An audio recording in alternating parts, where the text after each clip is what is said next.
Oceans are our lifeblood. Covering 71% of the planet, they produce more than half the oxygen in the atmosphere. But now, the oceans are becoming a danger to us. Sea levels worldwide have been rising as a result of climate change.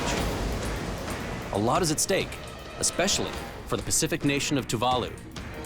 If the ocean continues to rise, it's at risk of being completely submerged. Will Tuvalu be the first country to be wiped off the map by climate change?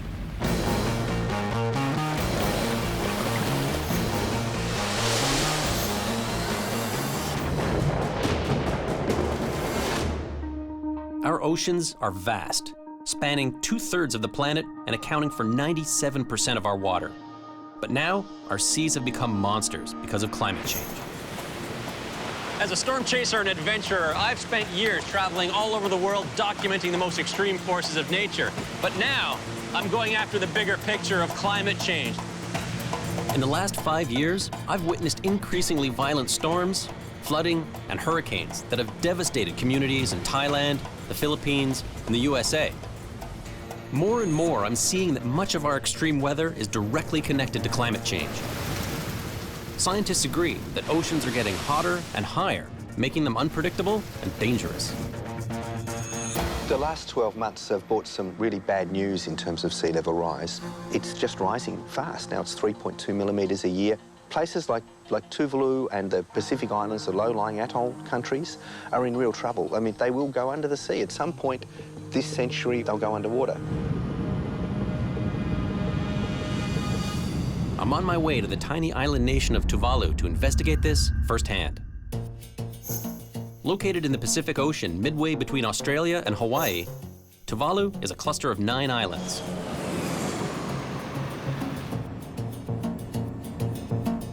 My arrival here in Tuvalu is ominous. There's torrential rain and the whole area is flooded.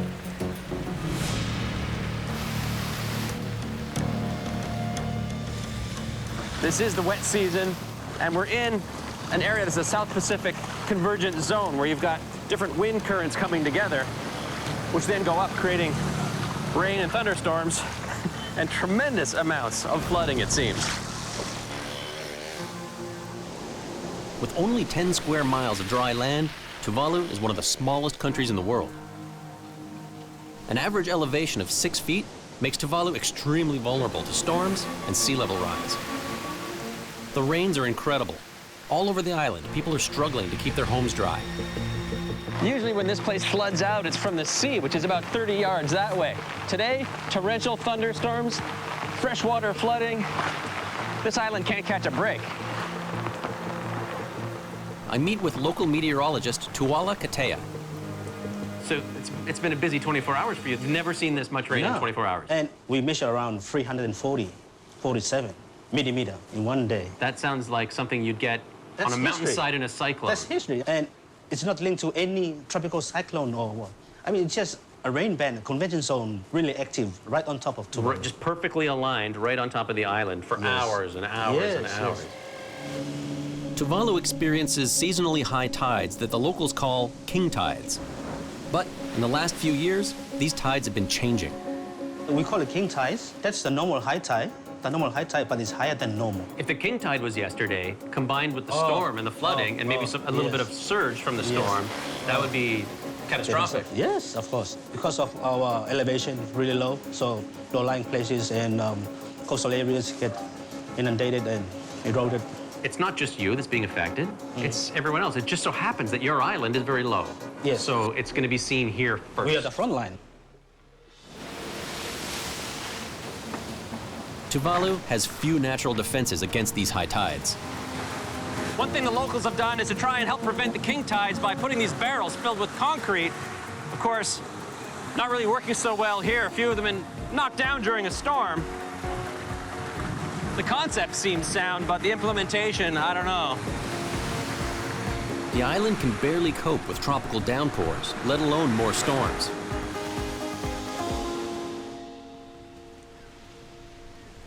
This one has finally passed, but the damage on the island is long-lasting. Yesterday there was some torrential rain like I haven't seen in a long, long time anywhere. And some of the houses here are actually flooded out by that. It's not just seawater they have to worry about here, it's rainwater as well. So this place got totally flooded out yesterday? Yeah, starting at 8 o'clock last night, the water started coming in and the family was totally sleeping. They didn't know what was happening till the neighbors called out. So around about 8, the water was all over here, going inside. It was flooded everywhere. Let's take a look. Wow. Everything is up on tables. This is the first time that they have experienced this and have been evacuated. They just put up everything that are useful for the family, like the refrigerators and everything, and put up high. Where did they end up going? They went up to the Tuvalu Red Cross. Like many of the houses in Tuvalu, this house is located only 160 feet from the shore. So could you imagine, with 5,000 or so people on this island, a major catastrophe? If we have a 2 meters high king tide, it will just destroy us all. The global sea level has been rising at a rate of 0.14 inches per year since the early 1990s, roughly twice the average speed of the preceding 80 years. It's a dangerous scenario. In the last century, the planet's temperature has risen at an alarming rate. Scientists have shown that human activities are driving temperatures up with our reliance on fossil fuels that emit greenhouse gases. As those gases trap more energy from the sun, oceans absorb more heat and expand. Climate scientists predict global temperatures will increase by 2 to 11 degrees Fahrenheit by the end of the century. Higher temperatures are also leading to increased melting of glaciers and polar ice caps, resulting in greater runoffs into the ocean and increasing sea levels.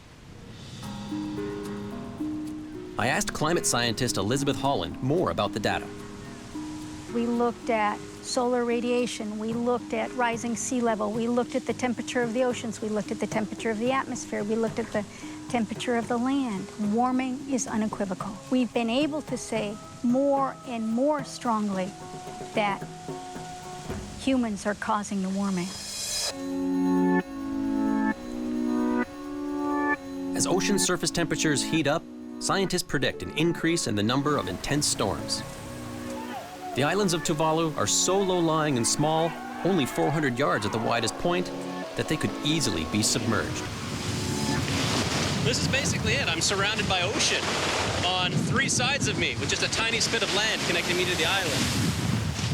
Probably the most vulnerable point on one of the most vulnerable islands.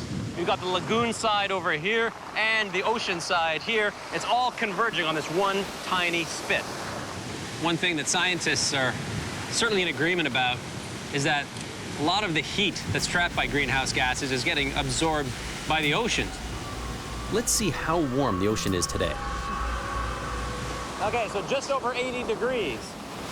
As the water heats up, it will expand, and that actually contributes to global sea level rise.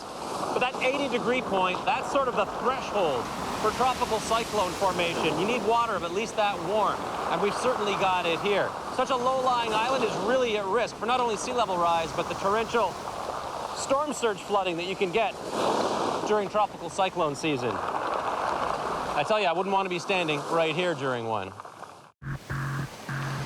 Increased sea temperatures can have devastating consequences across the globe. Rising oceans are one of the deadliest results of climate change.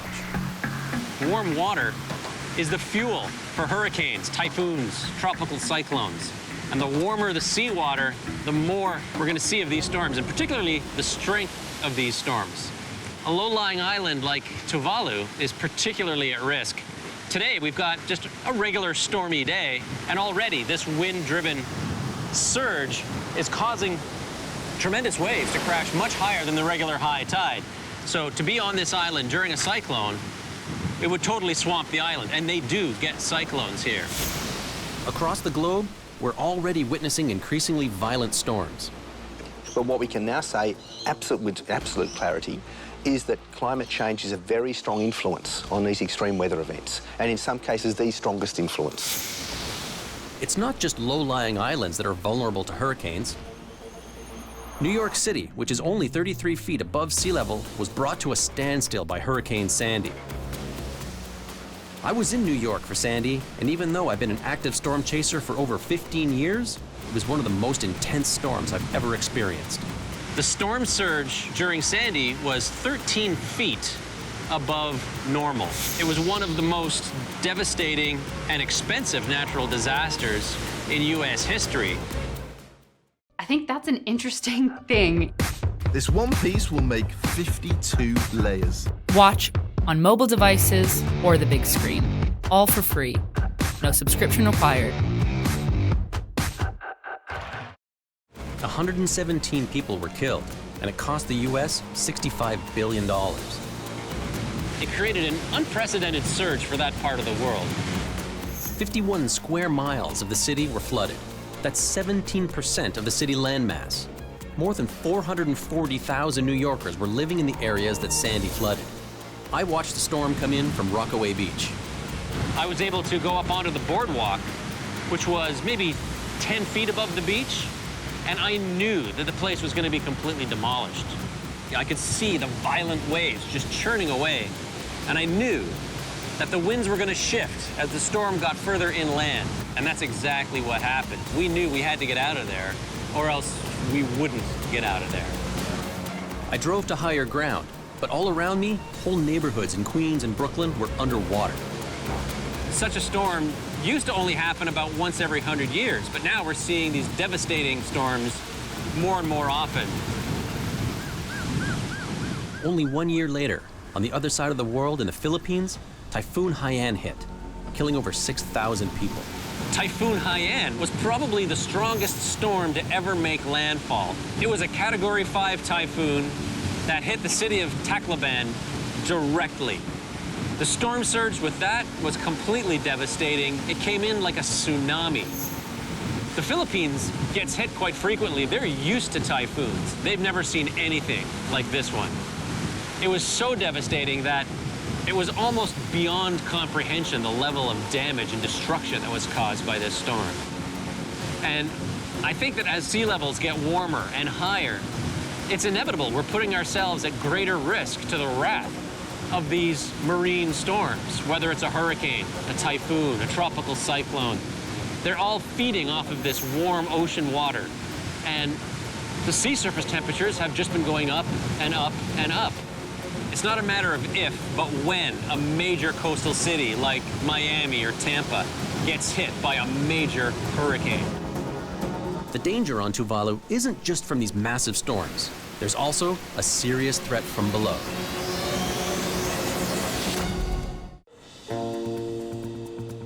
I've come to Tuvalu in the South Pacific to witness firsthand the effects of climate change.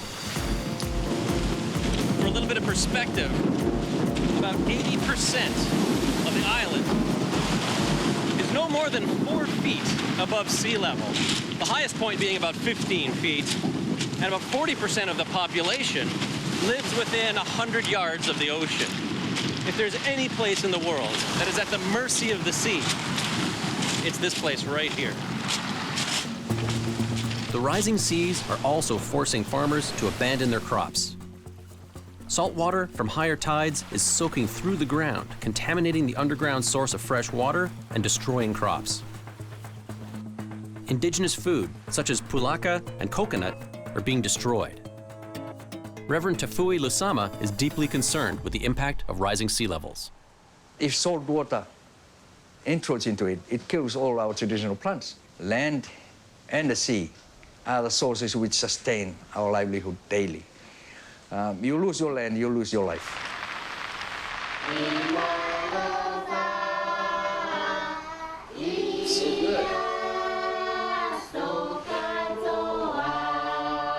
Tonight, I'm joining the Tira Taula family for a traditional home-cooked meal. But foods like this are becoming harder to harvest. This is a steamed fish. Definitely very hot. Red fruit and banana with talolo, cooked with talolo. Local foods may soon be a thing of the past.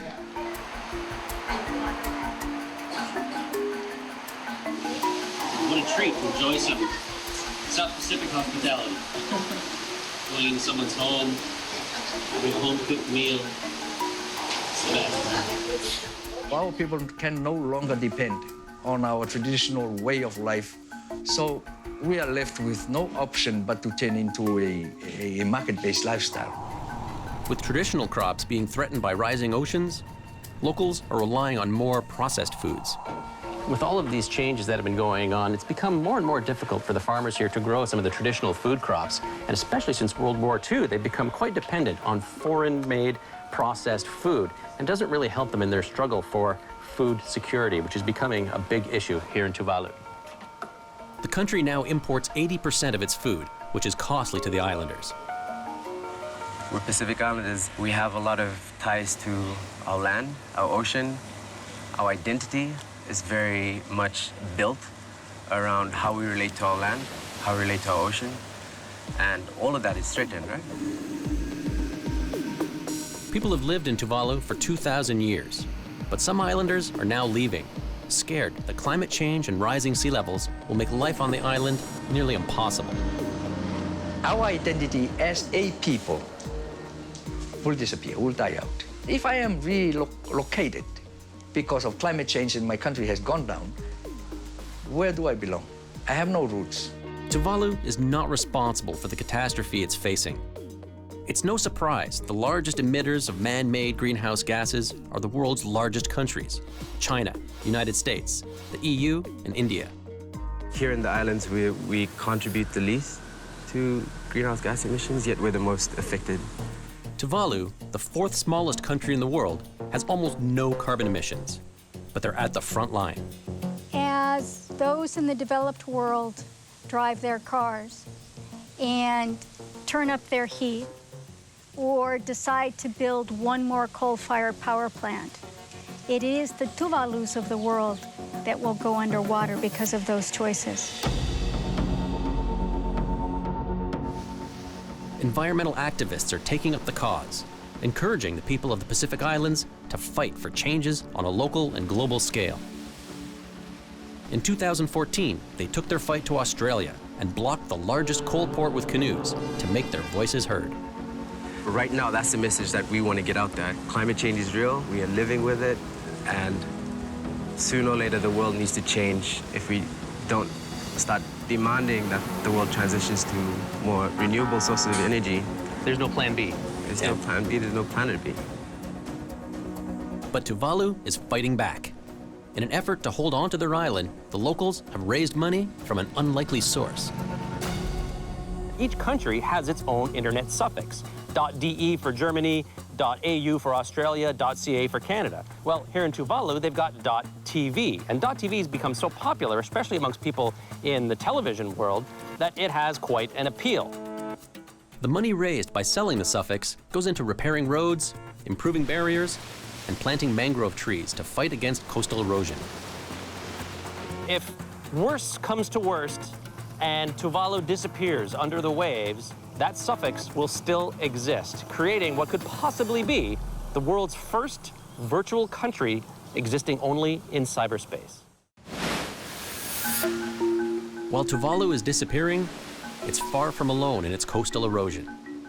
The problem is not confined to Tuvalu. It's not peculiar to Tuvalu only. It's a global problem. The Maldives are also under threat. A unique archipelago made up of 2,000 islands could almost disappear into the sea by the end of the century if nothing is done to curb global warming. It's not just low-lying island communities that are at risk. With predictions that sea levels could rise by up to 6 feet over the next century, South Florida will be badly affected. A 3-foot rise would take away a third of the land, and a 6-foot rise would submerge half the area. The condos that line Miami's waterfront would disappear.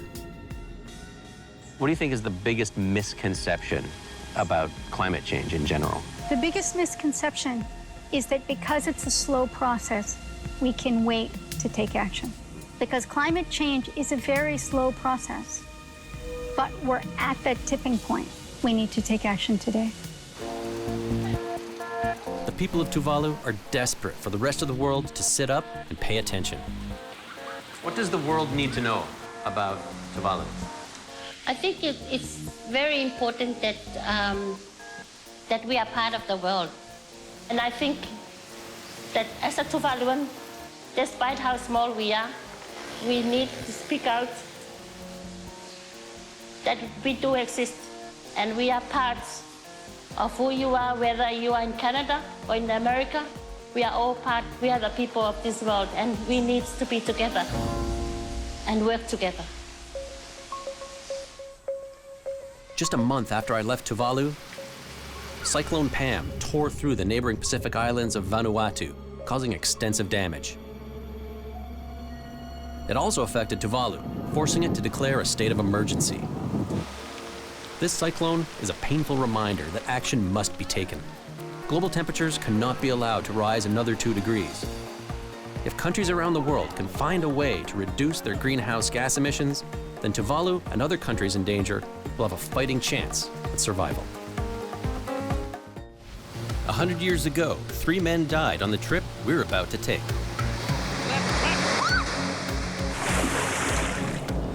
We're retracing a 100-year-old expedition on one of the world's most dangerous rivers.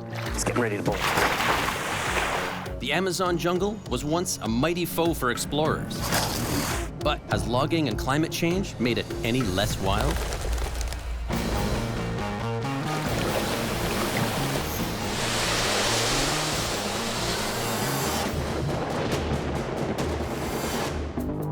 I've explored many corners of this earth, but none are more endangered and more important to the health of our planet than the Amazon rainforest. I'm about to follow in the footsteps of a legendary US president to find out how serious the problem is. I'll have some company on this adventure. My friend, travel writer Kristen Sarah will document this journey on her blog. The smaller the plane, The bigger the adventure.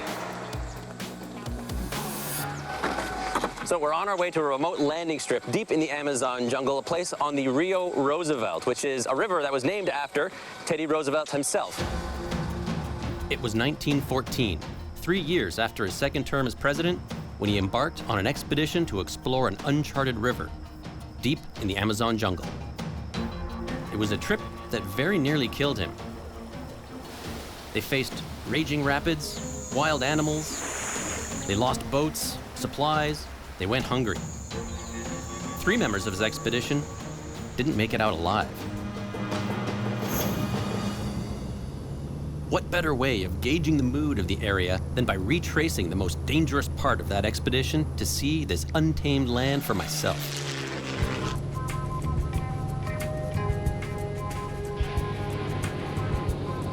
It's truly amazing just to see how big the jungle is from this point of view. Not only is it the largest rainforest in the world, it is also known as the lungs of the world because it produces 20% of the world's oxygen. The Amazon is just so incredibly vast. There's plenty of spots that we've flown over that have been completely clear-cut. In the last 20 years, it's lost over 295,000 square miles of forest. That's as big as 2 Germanys.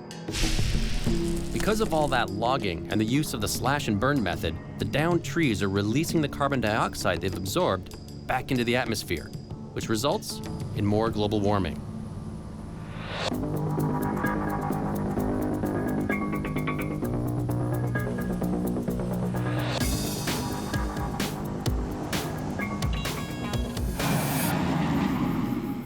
All right, we made it.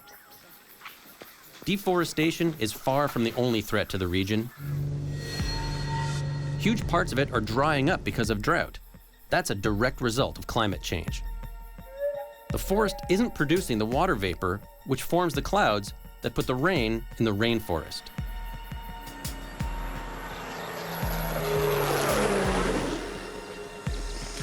All right, this is so dense. We're making our way to a point in the river where Roosevelt and his men started the hardest part of their expedition. It was a gutsy journey. We're going to duplicate part of it to find out how climate change has altered this once wild jungle. So what do? If you're the President of the United States, you've already served 2 terms, you tried to go back for a 3rd, was unsuccessful. Do you retire? Just fade away? Not if you're Roosevelt. He came down to the Amazon and did a kick-ass expedition in one of the wildest places on Earth. I mean, that guy was the most badass president of all time. He had a pet badger. He carried a gun in the White House. He got shot in the chest in an assassination attempt and got on stage and gave a 90-minute speech. Complete badass.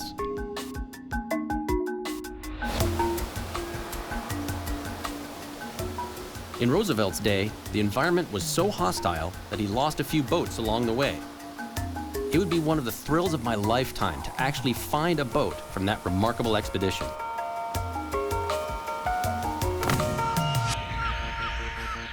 Our location is right here.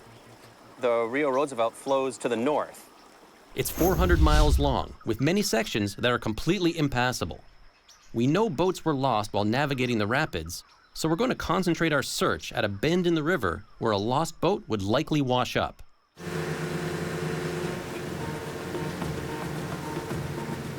Torrential downpours are on the horizon as rainy season gets underway.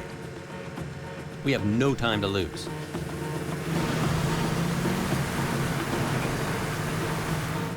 The power of these rapids is incredible. That's where Roosevelt lost one of his men. It doesn't take much to get swept into the rapids, which is exactly what happened to one of Roosevelt's crew members. His body was never even found.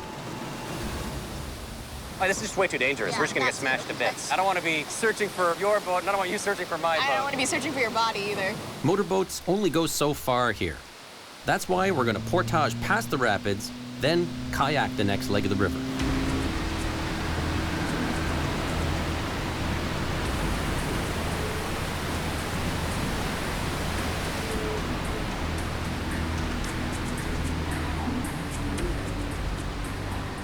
The rapids are so powerful, I can actually feel the ground shaking.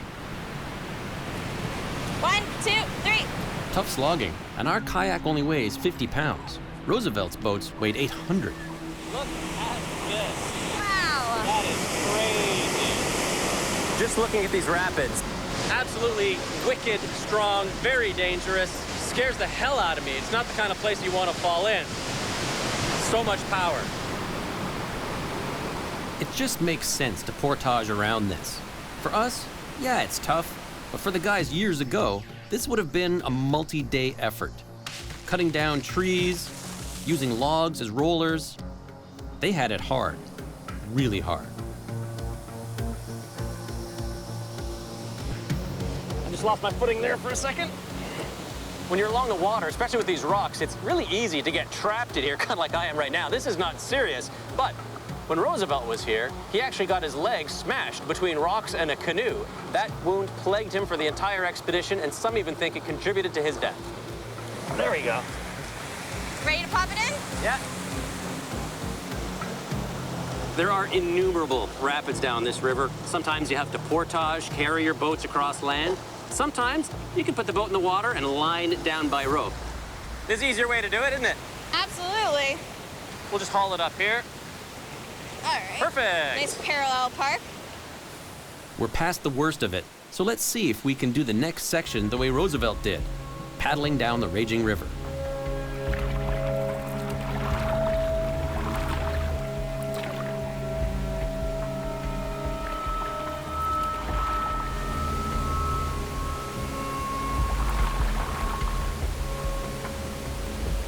There's a rock straight ahead. Left, left, left. There we go. Take that, Roosevelt.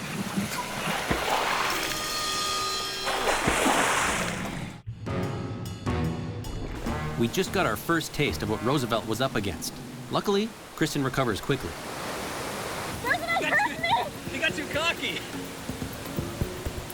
Back on track. Only 2 more miles to go and we can start searching the bend in the river. There's a fishing lodge up there where we can get back into motorboats and make some real progress. We've done our research and we've narrowed down the location. That way. We're on our way to the bend where the current could have carried one of Roosevelt's boats. A depth finder and an underwater camera are part of our search arsenal. We are going to put this underwater metal detector to work. I'm hoping it'll detect any of the boat's iron nails or fittings. Sometimes, though, the best way to search in the water is to get right in. Can you pass me the metal detector? Yeah. Thank you very much. You're welcome. Just waiting for that sound. Of course, there are all kinds of things living in the water here. Electric eels, flesh-eating piranhas, and the tiny, blood-sucking candiru fish. It's been known to actually swim up your urethra if you pee in the water. Got anything? Not yet. You want to know a little secret? I'm peeing right now. Badass. I mean, that's your choice. I'm not doing it. I survived. For now. No luck quite yet. Back in the boat. That's how you do it. Let's move the search a little further north. In Roosevelt's day, he would have encountered a lot of wildlife.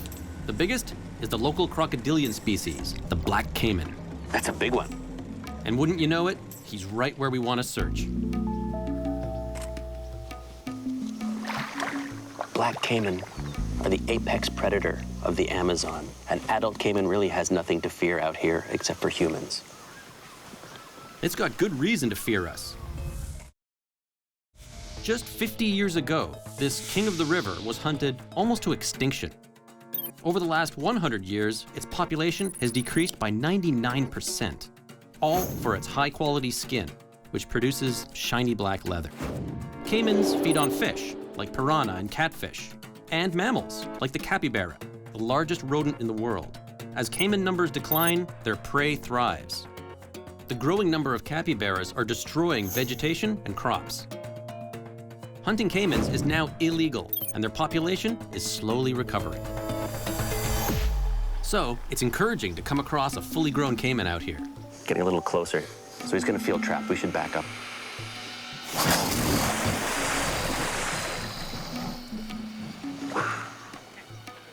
These animals can't seem to catch a break, though. Their new enemy is drought. North of here, caiman populations are down again as water levels drop. I'd love to get a better look at this guy. At the same time, let's lure him away from our search site by offering him some lunch. Downriver.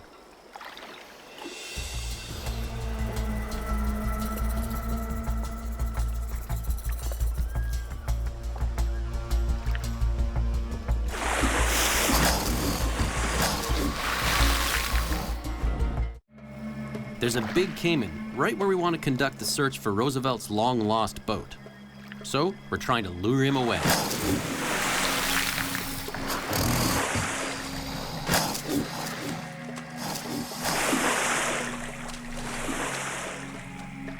It takes a few hours to convince the caiman to clear out, and now we're losing daylight. We'll set up camp here for the night, but first, I want to install our stealth cams to get a sense of the state of the wildlife here.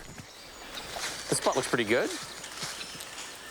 Check this out. There's all kinds of tracks and activity. We have a hoof print here. Might have been a deer. Look, green banded moss. So beautiful. The Amazon basin contains so much biodiversity that 10% of all of the Earth's species are found here. There are some amazing animals I'd love to catch sight of, especially one of the world's rarest big cats, the jaguar. Any warm-blooded creature that comes by here will get picked up by the infrared sensor. All right, wildlife, anytime. Show us something. This spot here is totally flat enough. I'll stick up my tent right here. Here you go.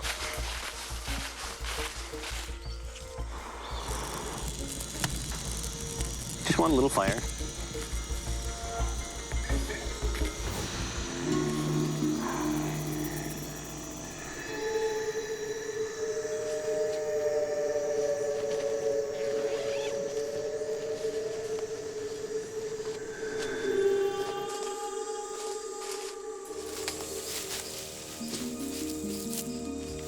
It's about 20 after 5 in the morning. I'm gonna go check on our cameras. Some people say it's insane to camp out here because of the threat of jaguars. They can hide and ambush you very, very quickly. They have been known to kill people. Needless to say, I'll make this a quick check. Okay, we've got a brocket deer and a Brazilian tapir. Both prey for the jaguar. But so far, no jaguar. They need huge amounts of territory to thrive, so they've been hit hard by habitat loss. There are now 80% fewer jaguars than when Roosevelt was here.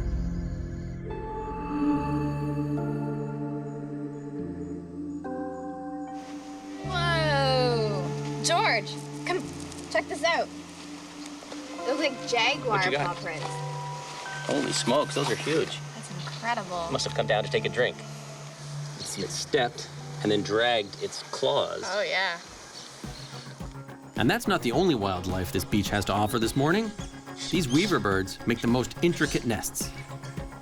Hello, Mr. Tarantula. So how is climate change going to potentially affect the Amazon jungle?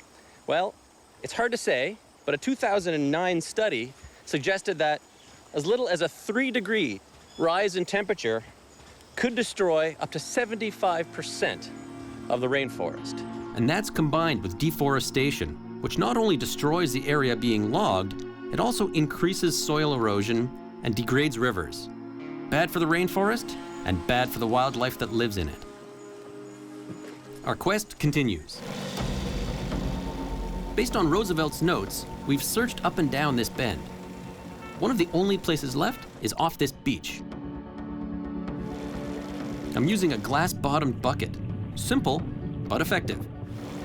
Nothing yet. Do you know how deep it is here? Do you have the depth sounder? 10 feet. Our research tells us we're close, but there's no sign of it in the river. But what about land that was underwater 100 years ago? This sandbar is the only place left to look. Because the water level is so incredibly low right now, it could be exposed maybe just under a few feet of sand. Time to pull out some shovels and start digging.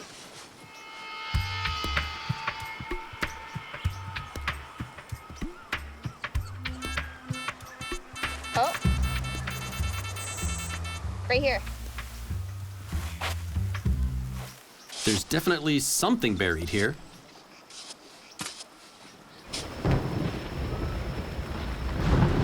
Here come the rain clouds. This is exactly what we feared. It could rain for days, and this sandbar will be submerged again. We've got to keep digging.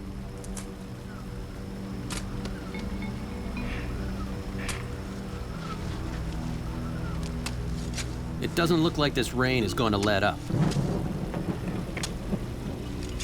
It's discouraging to get this far and think I won't even have the chance to find the trophy I'm looking for. The legendary Theodore Roosevelt's lost boat. We're calling it a day and hoping nature is on our side tomorrow. We've looked high and low around the rapids and found nothing. The only reasonable place left to search is the sandbar. The metal detector was pinging, so I feel good about our chances here. I recruit some locals to help. We're gonna be here digging forever. Yeah.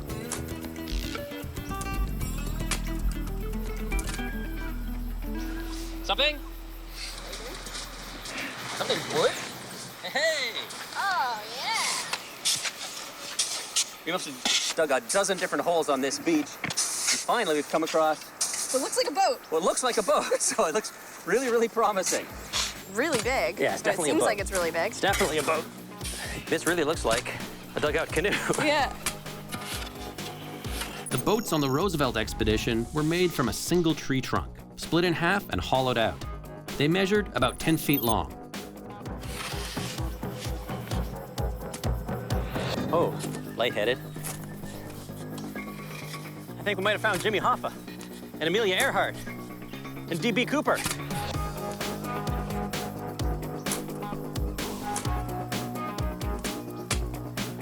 We've got most of this boat excavated. Let's see if we can at least give it a budge.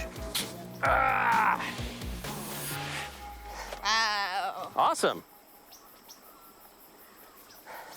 the good news and the bad news. The good news is we found a boat against all odds. The bad news is this boat is much too new. It's been painted. There's no way they would have painted their boats. This is an old fishing boat that got washed up here during the rainy season. Yeah, we might as well pull it out of here. 1, 2, 3. We have a boat. Well, this may not have been the boat we were looking for, but it's still pretty cool. Yeah, absolutely. It's here along the river where he was. Looks like a dugout canoe, but not the right vintage. And the boat, Roosevelt's boat, is still out there. We've searched the entire bend. Now, the wet season is approaching and river levels are rising. If we want to find Roosevelt's boat, it'll have to wait another year. Of all the American presidents, Theodore Roosevelt was the most passionate about saving the environment. During his presidency, he protected over 230 million acres of public land, including 150 national forests and 5 national parks. So, is the Amazon tamer than in Roosevelt's day? It's hard to say. We faced many of the same challenges he did 100 years ago. What's different is today the rainforest is suffering the effects of human activity through deforestation and climate change. Great strides have been made to reverse the damage, but it'll take a lot more effort to make sure this remains one of the wildest places on Earth.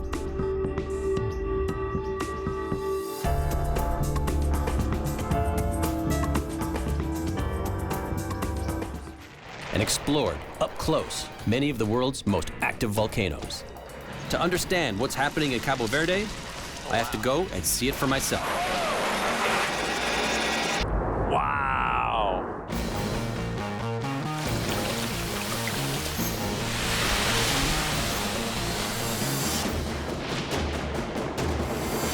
I'm on my way to Cabo Verde, cluster of 10 volcanic islands off the coast of West Africa. Santiago is the largest of the islands. From there, I'll travel to the island of Fogo, where its namesake volcano is erupting furiously. The last eruption on Fogo happened in 1995. 1,300 people were forced to flee their homes in the middle of the night as lava flowed through their houses and blocked the only road access to the town of Portela. Will the damage be as severe this time? Reports suggest it might actually be worse. Once in Santiago, I meet up with local guide Simon Levy to get up to speed on what's happened since the volcano started erupting just 1 week ago. What are they saying about the situation? The situation is bigger than the last eruption in 1995. And this eruption could end tomorrow, or it could go for months. The people there and here also is all in panic, so they don't know what will happen, so that's the problem. Wow, there is some concern that this whole area will be filled. Yes, because as Santas Caldeiras, the volcano is higher, so all the small village around, down, so the lava just goes to the lowest points and fills up. I need to get up there for myself and see where this lava is going and provide my assessment to emergency officials. With the Fogo airport closed, I have to travel by ferry. Sorry. Squeeze on through. And I'm not the only one. Emergency aid workers are also making their way to the island. Looks like we're starting to line up now. The people that are evacuating from Fogo are just getting off of the ferry now, and hopefully soon, within the hour, I'll be on the boat and on my way. Hopefully.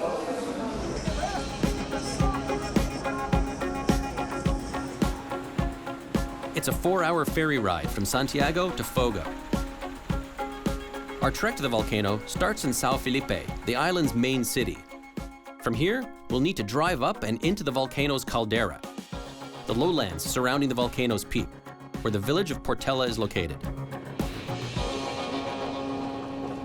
So far, the lava has reached the border of the town, steamrolling entire buildings as it moves forward.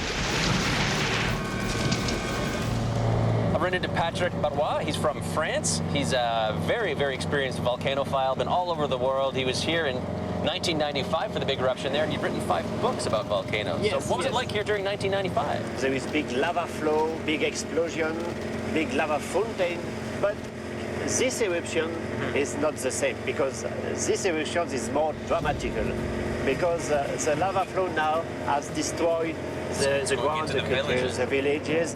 it's a problem to build a house in this kind of volcano because it is the house of the volcanoes, and the volcano decide himself what to do. Right. People that build in there, they're basically building on the volcano's land, the volcano's property, and they're living on borrowed time by building in there. By reaching the volcano, I'm hoping to see the lava flow's direction and get some insight as to whether or not it'll flow past Portella and into the village of Bandiera.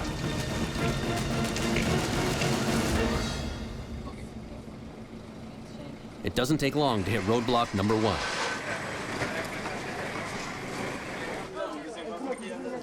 All the other alternative roads to go inside, it's completely destroyed.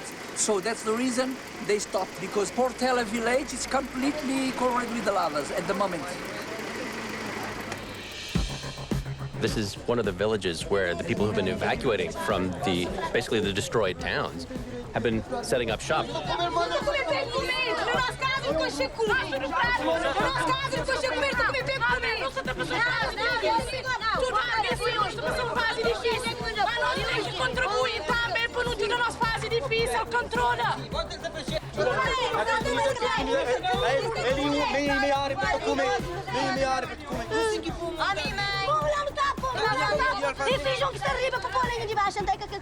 Things are getting a little heated here.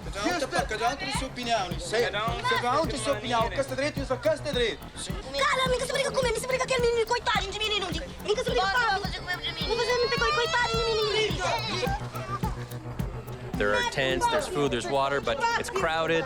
There's only one toilet for the whole facility, so some of the people are not too pleased. The people who live here feel they're not being listened to and their needs are being ignored. They're extremely vulnerable, forced to live in the shadow of a volcano in order to take advantage of the rich soil this dangerous corner of the Earth offers. Part of Portella is already hit. Hopefully, the lava will stop before more damage is done. So let's go to say, and here. Well, let's get up to, of course, where we can. How many lives are in danger? I've got to keep moving if I'm going to find out.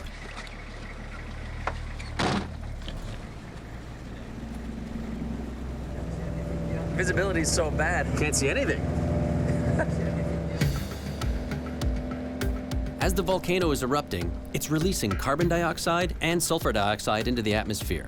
While these emissions don't have a huge impact on climate change, the combination of these gases can be lethal for people, animals, and vegetation. As we head towards Portella, we drive through barren land that until recently was thriving with agriculture, an important part of Fogo's economy. Despite the dangers of growing in close proximity to the volcano, more and more people are settling here because there's nowhere else for them to scratch out a living on the island. All right. I finally come face to face with what I've come here to see, the river of lava. So this is the brand new lava flow. It's probably a couple of days old. It's not hot. It's warm. The sky is starting to clear up a little bit, so I'm kind of enthusiastic about that because I can hear the vent. The lava is erupting right now. Well, the peak of the volcano is there, above the cloud, but this eruption was not at the summit. This eruption was actually down a fissure eruption along the flanks on the side. Volcanic fissure eruptions occur in cracks or fractures along the side of a volcano, rather than through the main cone or vent. It's definitely still active. It's hard to hear, but it's definitely going on just behind those clouds. Think of this lava flow as a snake. Anything? The tail is 1.5 miles behind us at the base of the volcano. If this is the body, where's the head? We need to get to the very front of this lava flow. Reports suggest it's in Portella. Let's go. But who knows what we'll find when we get there. Fresh lava, let's go. Lava's moving. It's moving. That's each 1 hour. Let's do it.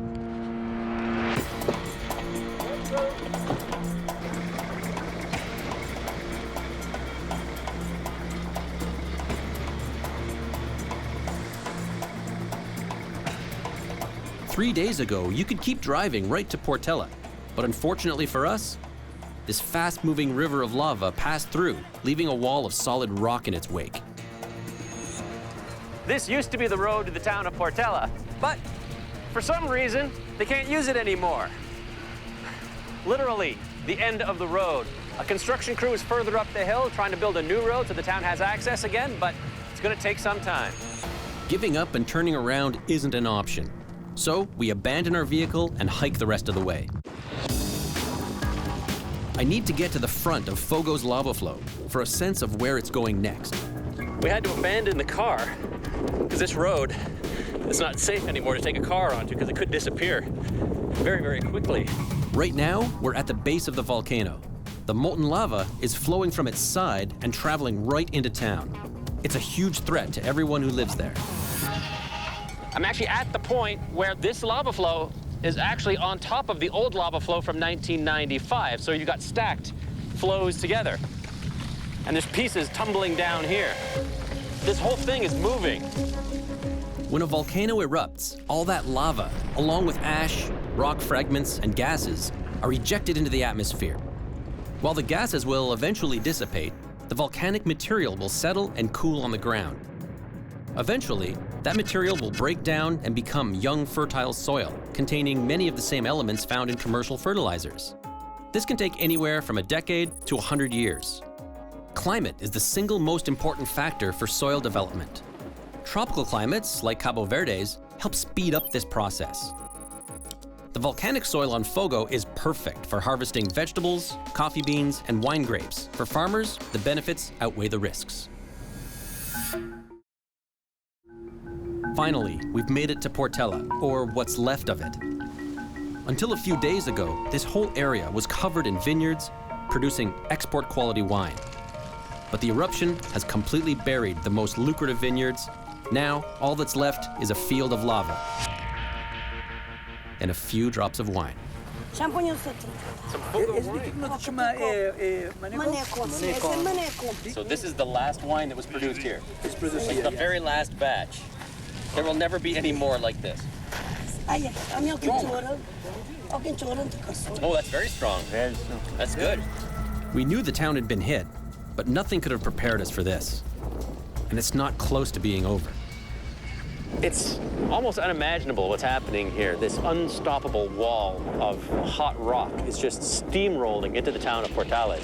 I'm up on a hill right now overlooking, and I got a really good view of how vast this lava flow is. And it just goes as far as the eye can see, and it's just pushing into the town. There is almost no chance for most of these buildings to survive.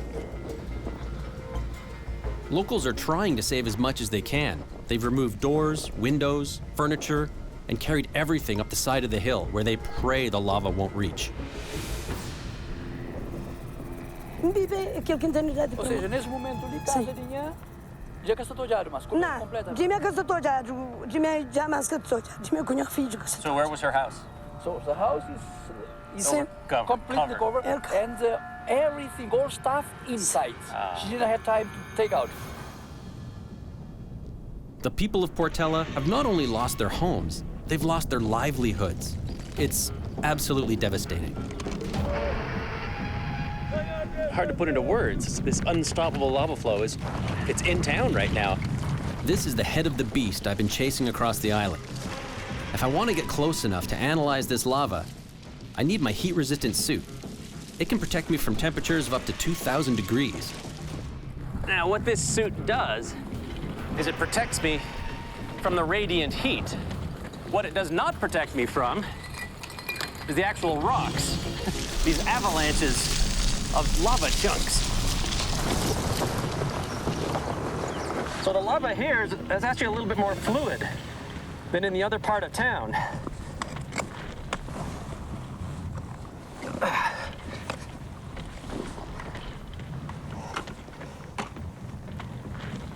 As soon as I touch my hammer to the lava, it just immediately bursts into flames. Even with the suit, that is unbearably hot. It's burning my ears. Ow! Ow! I'm using an infrared thermometer. Lava can reach temperatures up to 2,000 degrees Fahrenheit. I've gone off the scale. This lava must be hotter than the 1,000 degrees that this thermometer can read. Off the scale. Okay, that's useless. Evacuation of these homes began as soon as the volcano first erupted. Oh, wow. Oh, jeez. Holy smokes. Less than a week ago, the family who lived here was forced to evacuate in the middle of the night, taking with them whatever they could carry. The glass is broken. The door is hot. Wow, more glass coming through. Very, very soon, this wall is going to just completely come crashing in. I don't think this lock is going to hold it for much longer. It sounds like rain or hail outside, but it's actually rocks coming in.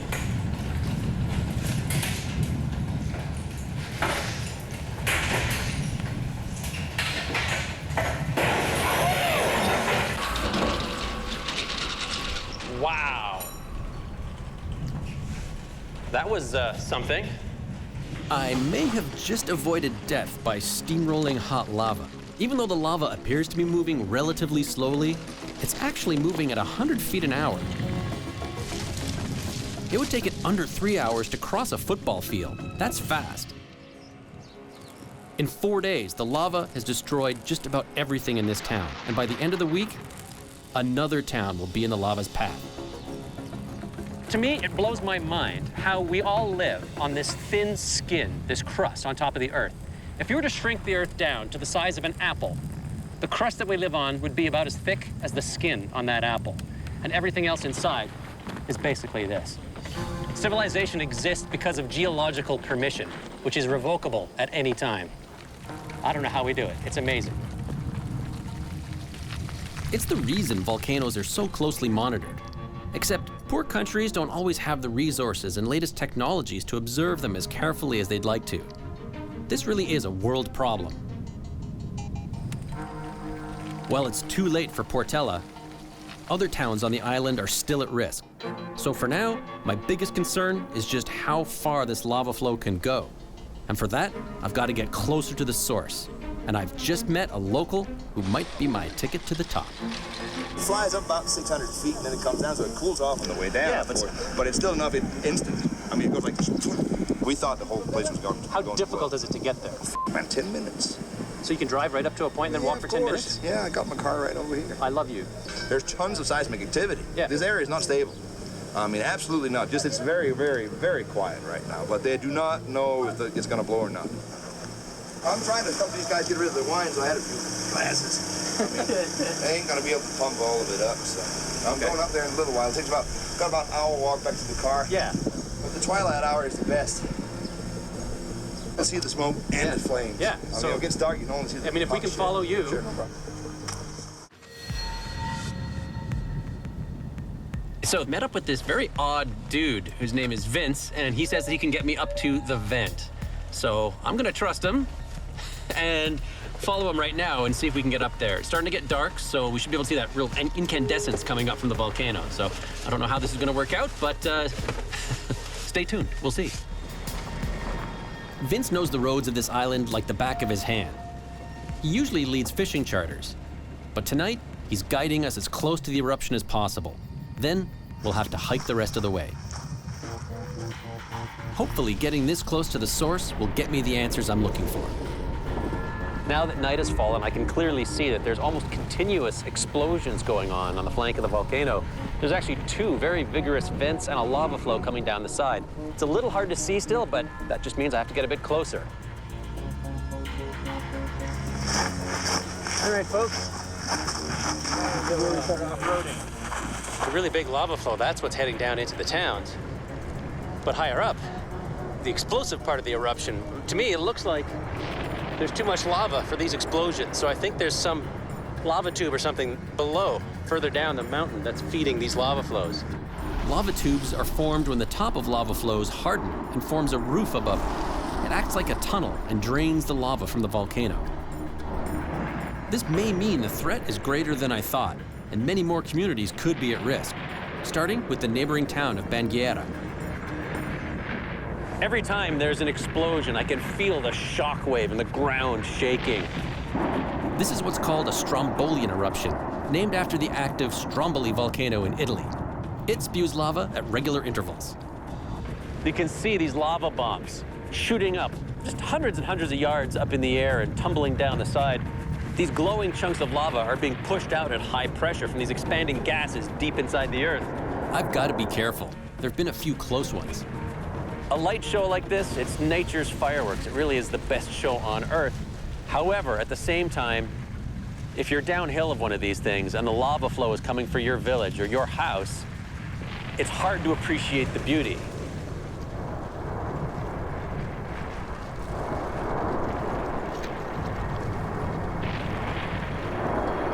Since the volcano first erupted 10 days ago, more than 1,000 people have fled their homes. Entire communities lost under hardened lava. Let me tell you, what a difference a day makes. Yesterday, I was inside this building as the lava flow came crashing through the door. Today, the entire building is completely destroyed by this lava flow. The good news is that it has stopped, for now. I can still hear in the distance the volcano erupting, so it could restart at any time. We don't know exactly what the future is going to hold for this town. The economic impact is enormous. Destroyed homes, lost livelihoods, less land available for agriculture. Many of the refugees will not be coming back. But fast forward 10, 20, 30 years from now, and this land will once again offer up the nutrient-rich soil that will attract a new wave of farmers. So, despite the risk of future eruptions, the people of Fogo will eventually rebuild their communities within the caldera. It is, after all, the only option they have. Within months of leaving the island, we get word that the volcano continued to erupt, and as feared, destroyed the neighboring town of Banguera. Months after the first eruption, it's not showing any signs of stopping. Global temperatures are getting warmer. Glaciers are melting. Sea levels are rising. Scientists agree that increasing carbon dioxide emissions in the atmosphere are changing our climate. For some, where those gases are coming from is still a matter of debate. Planes, cars, and industry are commonly accepted as the main culprits. But volcanic eruptions are also known to throw huge amounts of gas into the atmosphere. I'm making it my mission to climb into one of the world's most active volcanoes. To find out if those gases are contributing to climate change.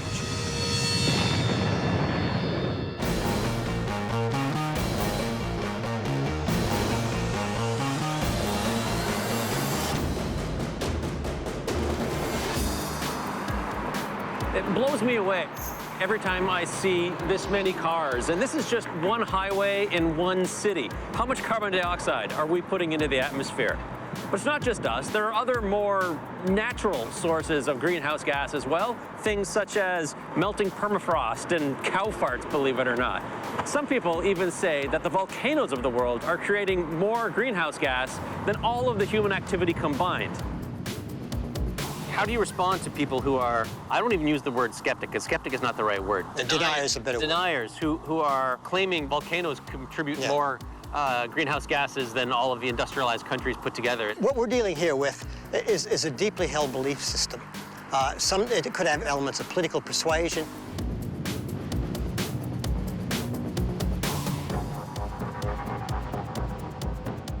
They're usually sort of predisposed to believe anything that means you don't have to do anything, don't have to take action, right? So if it's just volcanoes, well, there's nothing we can do about that, so that's fine. Just let the volcanoes go off and nature will take care of itself, you know. At any given time, there are 50 to 60 active volcanoes around the world. Eruptions expel huge amounts of gas into the atmosphere, which some believe is leading to climate change. I don't know if I buy that, but it's something I really need to check out. And I know just the place.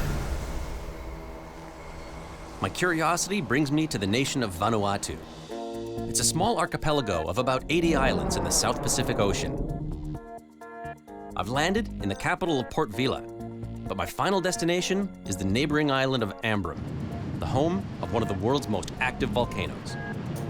The weather there is notoriously awful. There's volcanic gas, there's acid rain, and, of course, the threat is always there for a larger eruption, so it's not the most hospitable place on Earth. I know this area of the world well. I even got married in 2006 on the lip of an exploding volcano in Vanuatu. That's where we're getting married, right at the top of the Yasser, and it's real active today. Now I'm going to an even more active and more remote volcano on the island of Ambrum. I'm getting some help on this expedition. Sarah. Finally here. Nice to meet you. Nice to meet you too. Welcome to Vanuatu. Sarah Hofritz is an accomplished young geologist from Denmark. She has the equipment to help us determine how much dangerous gas the volcano is emitting and if it's contributing to climate change. Frequent eruptions on Ambrum create weather conditions that make flying to the island a challenge. It looks like we've lucked out with a clear day.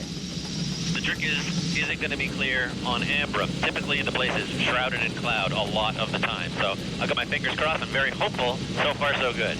I'm very interested in seeing how nature is behaving in this setting. It's going to be cool. There are two active volcanic cones on this island, Mount Benbow and Mount Maroom. Over the past decade, there's been an increase in emissions of volcanic gases from both of them. In 2009, approximately 15,000 tons of sulfur dioxide was emitted into the atmosphere in one day.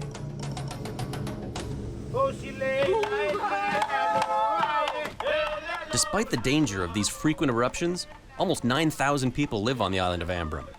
To them, the volcano is a part of life. Before we head to the summit, Sarah and I want to gauge the effect the volcano is having on the local village of Endu. Is this your drinking water? Yeah. This water has a source right up on the mountain. And is it from a well? No, or a spring? It's spring water. Spring water. Yeah. During major explosive eruptions, huge amounts of volcanic gas, including sulfur dioxide, get ejected into the atmosphere.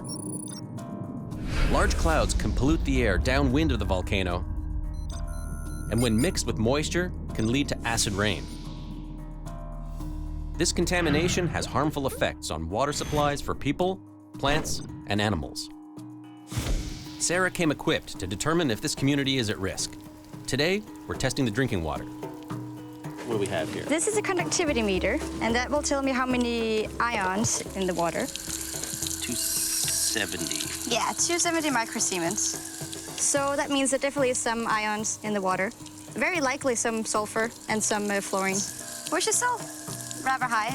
To put it into perspective, pure drinking water typically contains less than 5 microsiemens of concentrated minerals.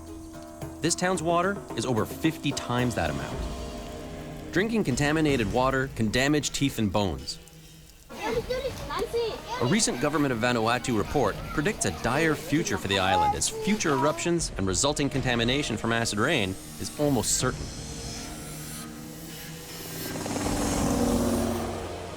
The brooding outline of the volcano is nearly always shrouded in gas and cloud. When we have a volcano that's active like Ambrum is, I want to see how much sulfur dioxide and how much carbon dioxide is being emitted at the volcano. We know volcanic eruptions emit carbon dioxide into the atmosphere, but enough to cause climate change? It's time to find out. Awesome. For the next 5 days, we'll be eating, sleeping, and working at the summit of this active volcano. This is about as far away from civilization as it gets. Welcome to Maram. Yeah, that's exactly. This is your leg. The summit of a volcano is one of the most dangerous places on Earth.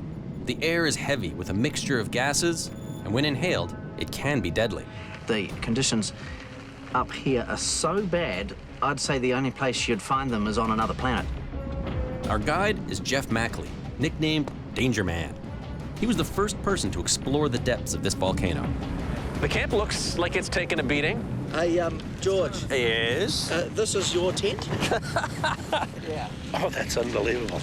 When you've got hurricane force winds mixed with very sharp gravel and high strength sulfuric acid, it's like somebody firing a fire hose full of gravel and sulfuric acid at you, and that can go on for a week.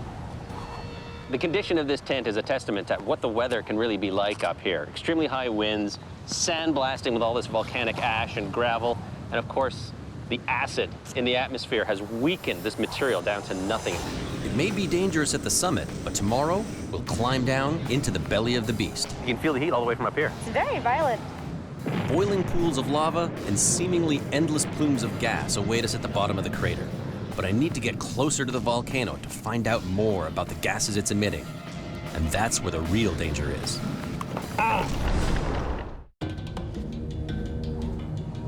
Very few volcanoes are capable of producing the amount of gas that Ambrum can. There are several vents here that are all vigorously degassing hydrogen sulfide, sulfur dioxide, carbon dioxide, hydrogen fluoride.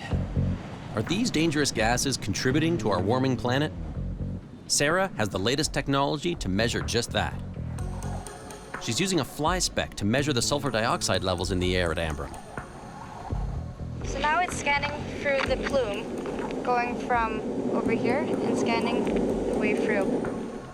This data will reflect the amount of toxic SO2 at the summit and help us understand if and how this contributes to climate change. But to get more data, we'll have to go straight to the source. Sarah is getting her chance to go into the volcano, so this is going to be really, really fun. But today, visibility is poor, and I'm hoping it doesn't get any worse. The entire crater right now is completely filled with gas. But let's try and see if it clears up. Yeah. Yep. All right. Are you good to go? I feel so. For even the most experienced climber, this descent is a challenge. Nice steady creep. Brad, our guide, will be leading us down the tricky descent, and I'll be following behind Sarah. With almost a straight drop of 1,200 feet to the bottom, a lot could go wrong. To get down to the bottom, it's so deep that the ropes just are not going to be long enough, so we have to do a multi-stage rappel in 3 different steps. Can you imagine all this used to be covered by rock, and then it had this big explosion, and now we're just in the hole of it? Now that Sarah has safely reached the 100-yard ledge, I can start my descent.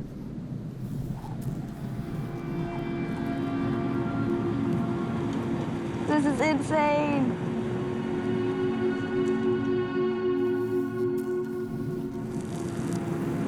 It's beautiful. You know, everything around here is trying to kill you, but apart from that, it's great. The weather is closing in, making it hard to see where we're climbing.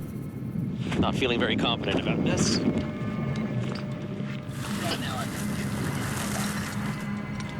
Brad calls off the climb. It's too dangerous. The visibility has gotten so poor that we'd be doing the descent virtually blind. Our visit to the crater will have to wait. Maybe next time.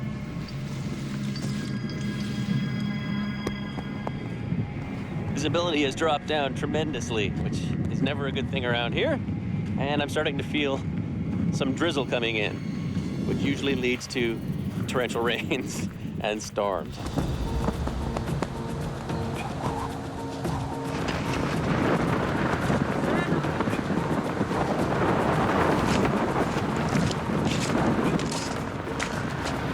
You can hear the roar of the wind and the gravel being brought towards you. And then your tent just violently shakes.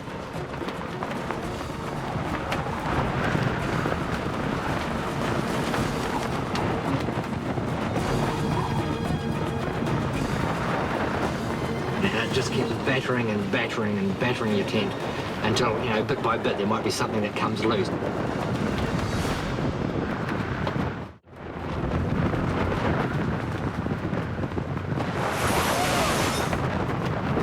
An unexpected storm has delayed our mission.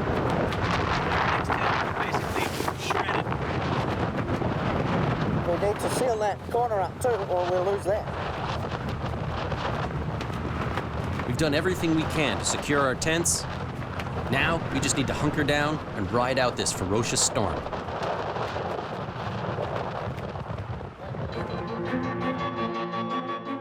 It was a tough night, but by the morning, it's over. Now we have to get back to work, which means getting to the bottom of the crater, poor visibility or not. Sarah isn't joining me on my descent today, as last night's storm took away her valuable research time. The goal is to get all the way to the bottom, 1,200 feet, gather some rock samples for Sarah, and get some thermal imagery of the lava lake itself. Big day today. Rock and roll.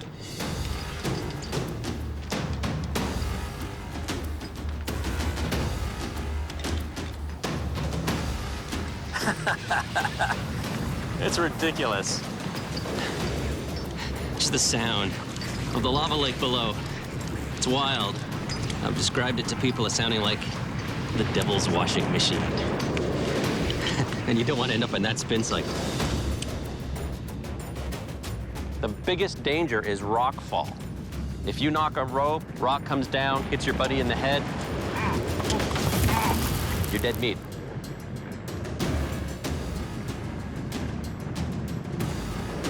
The trick is slow and steady, nice and safe, because anything and everything can go wrong here.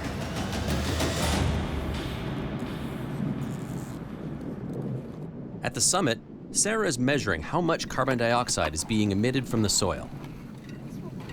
As long as a volcano is active, it's emitting gases. The carbon dioxide migrates through cracks to the soil on the side of the volcano.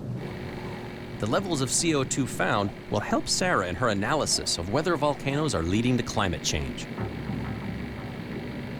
3,000, 4,000, 5,000. I'm getting really high values. I want to see how it compares to measurements up on the crater side and getting closer and closer to the caldera rim. It takes me 2 grueling hours to make it down to the bottom of the crater. Top side, I am free of the rope. Okay, we're gonna get our first look at this thing up close. Wow. This is liquid rock. The heat is just unbelievable right now. It's burning the back of my neck. Lava lakes are a rare phenomenon, formed when molten lava becomes trapped in a volcanic crater. First things first, I'm gonna get some thermal images. Examining thermal images helps us understand more about the volcano and its activity. Unless you've actually experienced lava firsthand, it's hard to comprehend just how hot it is.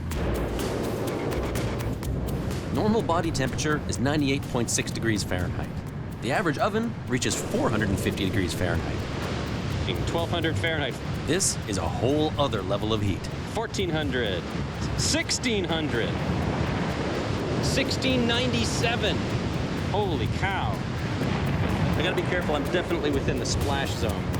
Even the smallest piece of flying lava could burn through my clothes and skin. Ah, it's burning. Woo! All this ejecta coming out of the lava lake are very fresh, so that should be perfect for what Sarah needs. I just gotta grab a couple of fresh samples and watch my back at the same time.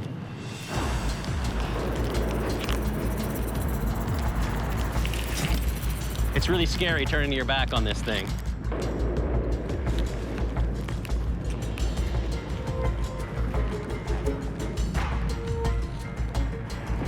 This really fine stuff is Pele's hair. When the bubbles on the lava lake burst, they form these tiny little hairs, and they'll drift all the way up to camp. I can get a little bit closer, but I'm gonna have to put on my special heat suit. It's a good thing I came prepared. This suit can withstand temperatures up to 3,000 degrees. I think I'm ready. If you want to get a really good view, you have to be protected, otherwise the radiant heat is just too much. Wow.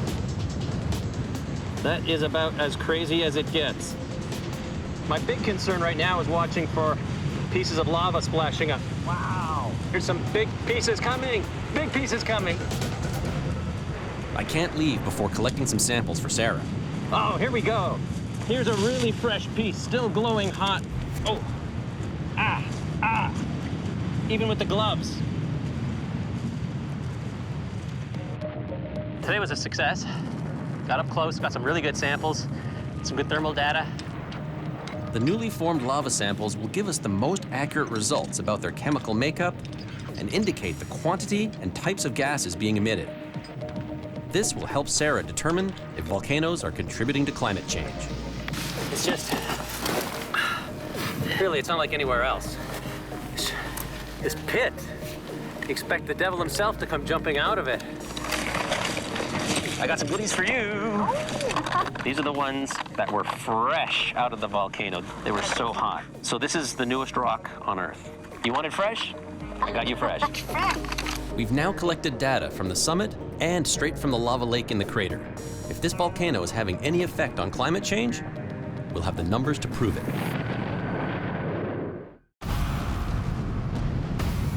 We've spent the last few days on this volcano gathering data to help investigate the claim that volcanoes contribute to climate change.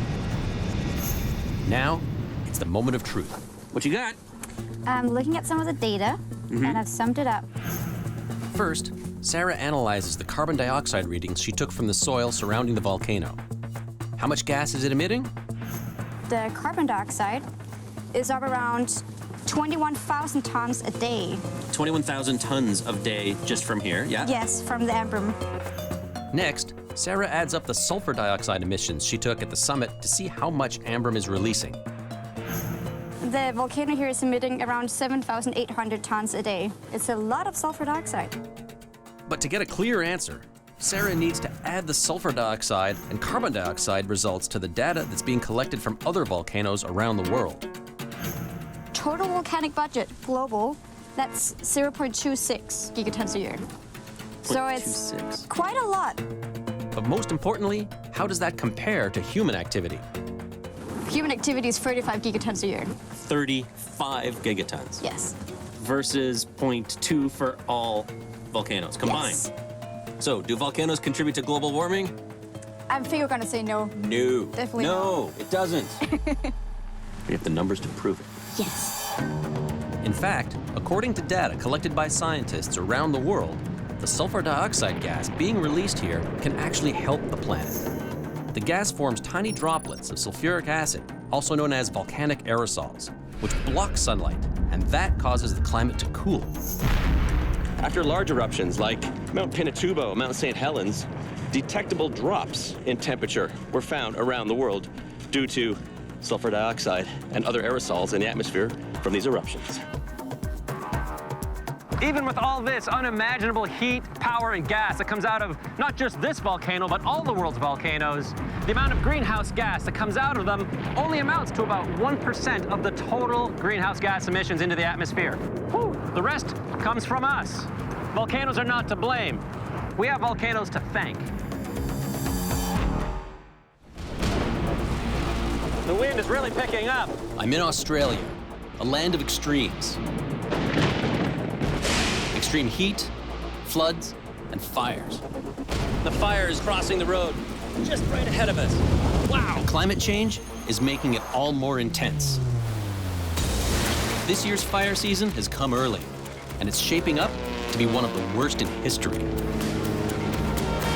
That could get seriously big. Oh, she's gonna get seriously big. We know life in Australia is becoming unbearably hot.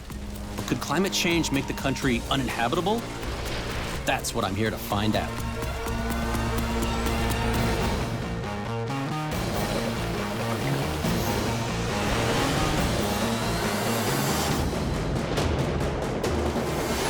Australia is vast and diverse, with coasts that meet 5 different seas. Being down under usually conjures images of an idyllic life of surf and sand, but a more realistic portrait of the country is emerging, that of a hostile desert. The Central Australian outback. This place is inhospitable on a good day. Droughts and heat waves are commonplace here. Last summer, they experienced the hottest day on record, the hottest month on record, and the hottest summer on record. In fact, Australia had to add 2 new colors to its weather maps for temperatures hotter than 122 degrees Fahrenheit. Sun is something we escape here. Sun is something we avoid here. The sun will kill you here, quite literally. You're outside with no shelter, 3 days is all you got. I came to Australia on a mission of discovery to find out if climate change was causing this place to become uninhabitable. Flooding, droughts, and heat waves are nothing new here, but records show they're increasing in intensity and frequency. Deaths from heat waves have doubled in the last decade. Drought has drained reservoirs and driven families off the land they've farmed for generations. But what's fueling all these extremes? Without a doubt, this stuff's being driven up by the fact we've got more greenhouse gases in the atmosphere. The climate's warming, it's shifting to a hotter state. Australia's part of a global problem. Countries around the world are pumping more carbon into the atmosphere than ever before, mostly by burning coal, oil, and gas. The resulting extremes in weather, prolonged heat and bone-dry conditions lead to vicious bushfires. Lightning is most often the spark. Victoria ablaze. Year after year, the fire season is starting earlier, lasting longer, and fires are burning more intensely. These things aren't just fires creeping along, these are firestorms. These are roiling, burning masses of gas that can just jump across grassy areas and start burning. They're huge phenomena that can move quickly, develop quickly, and fires are only going to get worse. Bushfires are almost 20 times more deadly and 80 times more destructive than a century ago. This morning in the Adelaide Hills, it's already a scorching 100 degrees Fahrenheit. The danger has been elevated last night up to catastrophic for today, and doesn't really get any more dangerous than catastrophic. A decade ago, the worst fire weather conditions were called extreme. They've since had to add a level beyond that, catastrophic. So what the firefighters are demonstrating right now is their protection system. They have shields that come down on the inside of the glass and a water spray that surrounds the entire truck. So if the fire overtakes the truck, it keeps these guys safe. That is impressive. And the risks for those on the front line are very real. Since 1980, 83 firefighters have been killed. I hope you guys never have to use it. Yeah, so do we. Thanks, guys. On a catastrophic fire day, access to burn areas is highly restricted. Oh, I reckon that's pretty good. The only way in is with the fire crews themselves. Go. Ian Tanner, a veteran with the Country Fire Service, is going to show me what they're up against. We've got conservation park on both sides, so it's mostly vegetation. Fuel. Fuel, that's exactly right, fuel. What the locals call vegetation, you call fuel. We're traveling along a ridge through the Mount Lofty ranges. On both sides are steep hills and valleys covered in dense bush. You get a real sense now of what we're up against, and fire typically goes up. It's the one thing that can go uphill faster than downhill. All those houses up on that ridge line are almost undefendable on a day like today. So people are evacuating their houses on the speculation that maybe a fire might form. That's correct. So how many people are we talking about here? You could be talking about 100,000 people or more. That's a major evacuation. Obviously not everyone does it. And clearly. There's a house down there that's probably relatively safe. They would probably choose to stay home. The Moorcrofts are incredibly well armed in their fight to protect their home from fire. What I would really love is to see your sprinkler system in action. Okay. So what have you got going on? Their elaborate sprinkler system can create a wall of water approximately 130 feet around the house. We've lived here for 20 years and we haven't actually had a fire that's come within, well, a few hundred metres of the house. The water comes from a 5,000-gallon tank that's dedicated solely to firefighting. And so you got your personal bushfire kit? Radio. This is the channel that gives all the fire warnings. A headlamp. And this is all in the name of home protection. That's right. Just never know when it could happen, so you always need to be prepared. So if you live in the bush in Australia, the very bare minimum that you need to protect your property is this type of equipment. So we've got a report that just came in of a grass fire not too far away. And there's some other units that are being deployed. Okay. At the moment, it's probably in grassland. Oh, yeah, I think it's close, yeah. Firefighters and volunteers arrive at the scene very quickly. Where's the access? There's a low-intensity fire in a predominantly grassy area. It's roughly 40 acres in size. Here comes the crane. It's crucial firefighters act quickly. They know from experience they only have 15 minutes to get this fire out, because on a catastrophic fire day, conditions can change in a second.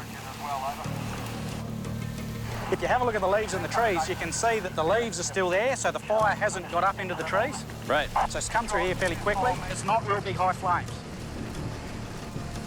Here's an area where you can see the fire is just in this very low-lying fuel. So just the grass and the leaf litter. Incoming!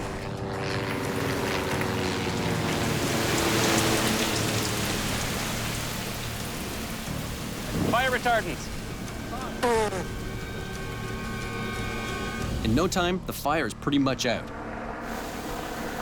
These guys are really on the ball. They're so fast at what they do. Ground crews are backed by highly trained professionals and volunteers who dispatch crews and analyze fire behavior. As climate change increases the intensity of bushfires, operations have had to grow larger and more sophisticated. It's very fluky wind at the moment. You can feel that wind now picking up? That doesn't bode well for the rest of the afternoon. No. This steep topography can funnel the wind, making fire behavior very unpredictable. You can see how these hot spots can easily flare up again. It doesn't take much. You get a little ember from something like this, and you've got a whole new fire. And just as the fire is almost completely put out, Ian gets bad news. It's jumped. Right. Jumped across this little valley. Crews have to act fast. They know that one ember in this thick brush with poor access could turn this small grass fire into a monster. And the fire is just right ahead of us. Wow! As climate change raises temperatures across Australia, it's fueling unprecedented bushfires. Okay, that fire behind us. What started as a small grass fire that was nearly put out has jumped into the thicker brush and is growing very quickly. It's coming up through the grass here. Water bomber overhead. You can see it's getting very, very close, and it's gonna jump this. This is no fire break, it's gonna go. We're getting called back. Yeah, we're going. It's spotted over the creek. Now, if it does that again and again, it gets very hard. Australian bushfires are notorious for jumping huge distances. This is largely because of the eucalyptus trees. Firefighters call them gasoline trees because fire moves incredibly fast up the trunk, along the string of bark to the canopy of the tree. Up there, broad leaves that are filled with combustible eucalyptus oil don't just burn, they explode, shooting flaming bark and leaves in all directions. Add a good wind, and fire can be thrown as far as 20 miles away.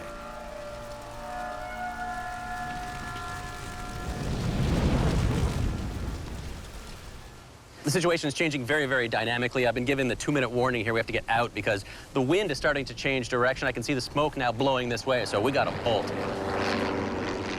The fire has fully taken in the scrub. Heavier fuels mean the fire burns more intensely and is much harder to put out. Air bombers attack the head of the fire, but it rekindles in minutes. The fire's moving fast and is headed straight for the town of Kersbrook, where residents are scrambling to evacuate. Just on one of the access roads here, and the fire is just coming up over the ridge and crossing the road, just right ahead of us. And it's just making its way up on these branches. We've got a safe escape route down this way. We've got to really keep a close eye on the fire behavior. This tree here is already up. The wind is predominantly blowing in this direction, so the fire is going to spread this way. Here it comes. Wow!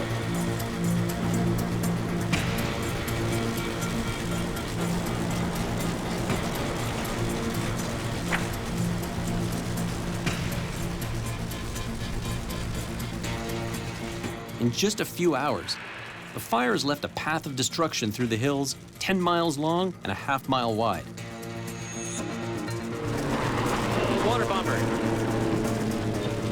Lizard running from the fire. That's what happens. The fire just pushes all these animals out ahead, and they're just running for their lives. So I'm gonna bring them over to a safe spot and let them free. Fire continues down the ridge, leaving total destruction in its wake. So you'll see it's not much left now. So all this fire damage is just moments old. It's still hot. Topography drew it to the top of the hill, and now it's heading south again at a fair rate of knots. The fire burns through the forest, heating the ground 40 feet in front of it, making it impossible for crews to get close. We're able to follow the tail of the fire. That is, until shifting winds change everything. Wow. Until now, this fire was spreading with a narrow front. An extreme 90-degree wind shift has now turned the flank fire into a head fire, going from a half-mile wide front to a 10-mile wide front in the blink of an eye. Is there any chance we're going to be able to stop it getting through there? No way, mate. That could get seriously big. Oh, shit's going to get seriously big, mate. Support is called in from fire services in the neighboring states. But will they have the resources to stop the fire before it sweeps into the populated hillside towns?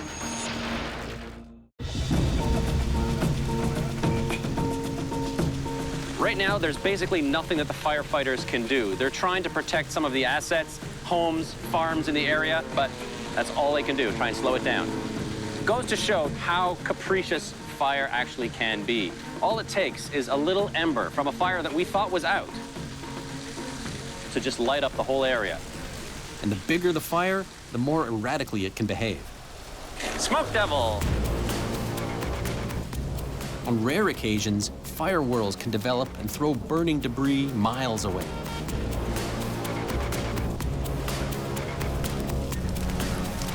Whoa! This bunch of trees is basically exploding right here. The oil in the eucalyptus is picking up all that heat, and there was just this big surge. Oh. The wind is really picking up. Ah! The heat I'm feeling on my face right now is almost undescribable. Yeah, gotta back away from that. Ah. Let's make sure the wildlife here has an exit. The fire spreads erratically and is fanned in some places by 65-mile-an-hour winds. It's burning in what is Australia's third hottest year ever recorded. The hottest was just 2 years earlier. Looks like there's possibly another fire out here. See the smoke on the horizon? As night falls, firefighters do everything they can to contain this out-of-control bushfire. Crews will start to get on top of it tonight. Tomorrow could be a whole nother interesting story with some more bad weather forecast. Time will tell. Time will tell. Fire crews work all through the night. But the mark of a heat wave is that nighttime temperatures aren't much lower than in the daytime. On day 2, the fire is declared a major emergency. So far, it's burned through 27,000 acres. It's hit 4 towns, and 13 firefighters have been injured, and they have to deal with more catastrophic fire weather. It is a scorching hot day with very low relative humidity. Of course, as these temperatures continue to stay hot year after year after year, we're just going to see more and more fires just like this one. We know this because we can see that all of Australia's weather is changing. Because of climate change, Australian winters are now dumping more rainfall in big bursts, causing flooding, which results in more vegetation growth and so denser bush. But in the summer, the heat is on. More hot, dry days lead to drought, and all that dense bush turns into kindling. All you need is a spark to start a raging wildfire. We're briefed that 2 new major fires have broken out and are threatening the towns of Tantanoola and Glen Cove. How's the house in here? I don't know, I'll ask him to go in and check.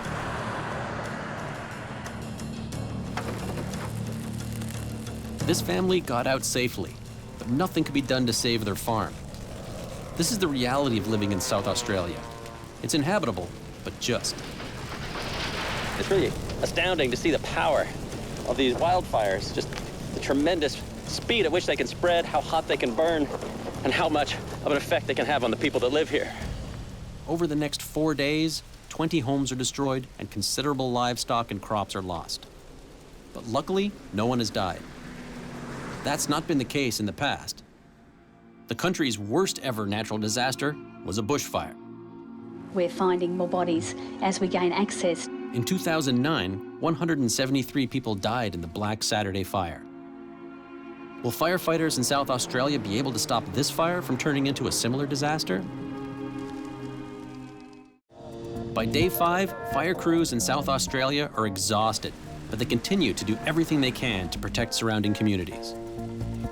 We want neat edges right along this other side if we can.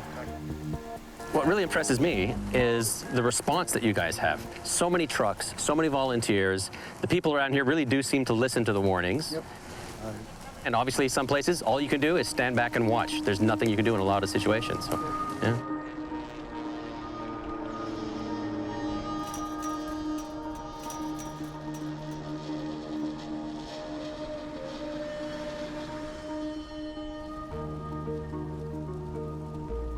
These firefighters are on the front lines dealing with some of the worst effects of climate change in Australia. Ultimately, it takes them 6 days to bring this bushfire under control. It burned through almost 32,000 acres. 27 homes were destroyed and 134 people, mainly firefighters, were injured. The total cost was nearly $40 million. This fire is one more dramatic reminder that the effects of climate change are upon us. It's a lesson that's hitting home from one end of Australia to the other. Australians are being forced to find unique remedies to their superheated climate, and they've come up with some creative solutions to the problem. In the heart of the Australian outback, the town of Coober Pedy has already found a drastic way to deal with the searing heat. Well, come on down and I'll give you an idea of how we live. You're 10 metres underground here. This place looks amazing. It's certainly not cave-like. You even have a window. Yep. And that's just a borehole to the surface. Cool in the summer, warmer in the winter. Yeah. No heating or air conditioning costs whatsoever. No. Ideal. For those days under 30 degrees, the resourceful adaptations of Coober Pedy continue outside. So this is the Coober Pedy golf course. I see you're missing something rather important, grass. Yes, so we got blacks instead of greens. And you have 18 holes here? 18 holes. This is the worst golf course I've ever seen. Yep, and it's probably the worst in the world. Your ball will always end up in the rough here. Someone's just gone ahead and built an 18-hole golf course in the middle of Central Australia as an act of defiance. It's like, you tell me I can't, well, here it is. And that sort of defines the Australian personality of? Yes, that pioneering mentality. The people of Coober Pedy have found a unique way to beat the heat, but this is just one community. If temperatures keep rising the way they have been, the entire country may soon look like this. But will it become uninhabitable? Well, not to Australians. The one thing that I've learned about these people is that they are strong, they are resilient. They take pride in being able to adapt and survive in these types of environments, as harsh as they might be. There may not be a need to adapt if Australia's climate becomes more hospitable. That could happen if countries around the world reduce the amount of greenhouse gas they're putting into the atmosphere. As Australians confront the most dire effects of climate change, they're turning to alternative energy sources to fight the problem. Australia is giving the rest of the world a glimpse of the future if climate change goes unchecked. Maybe it can also show the world what can be done to fight it. I'm in Siberia, the coldest inhabited place on Earth. As global temperatures rise, this enormous icy land is melting. The entire region is built on top of permafrost, which is now thawing at an alarming rate. The ground is collapsing, traditional ways of life are threatened, and large amounts of previously trapped methane gas are seeping into the atmosphere. Siberia's big thaw could have a catastrophic effect on the entire planet.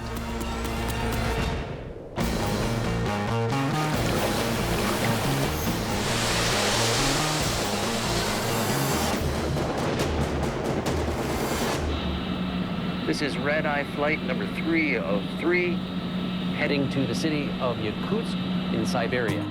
We're on our way to one of the most northerly cities in Russia.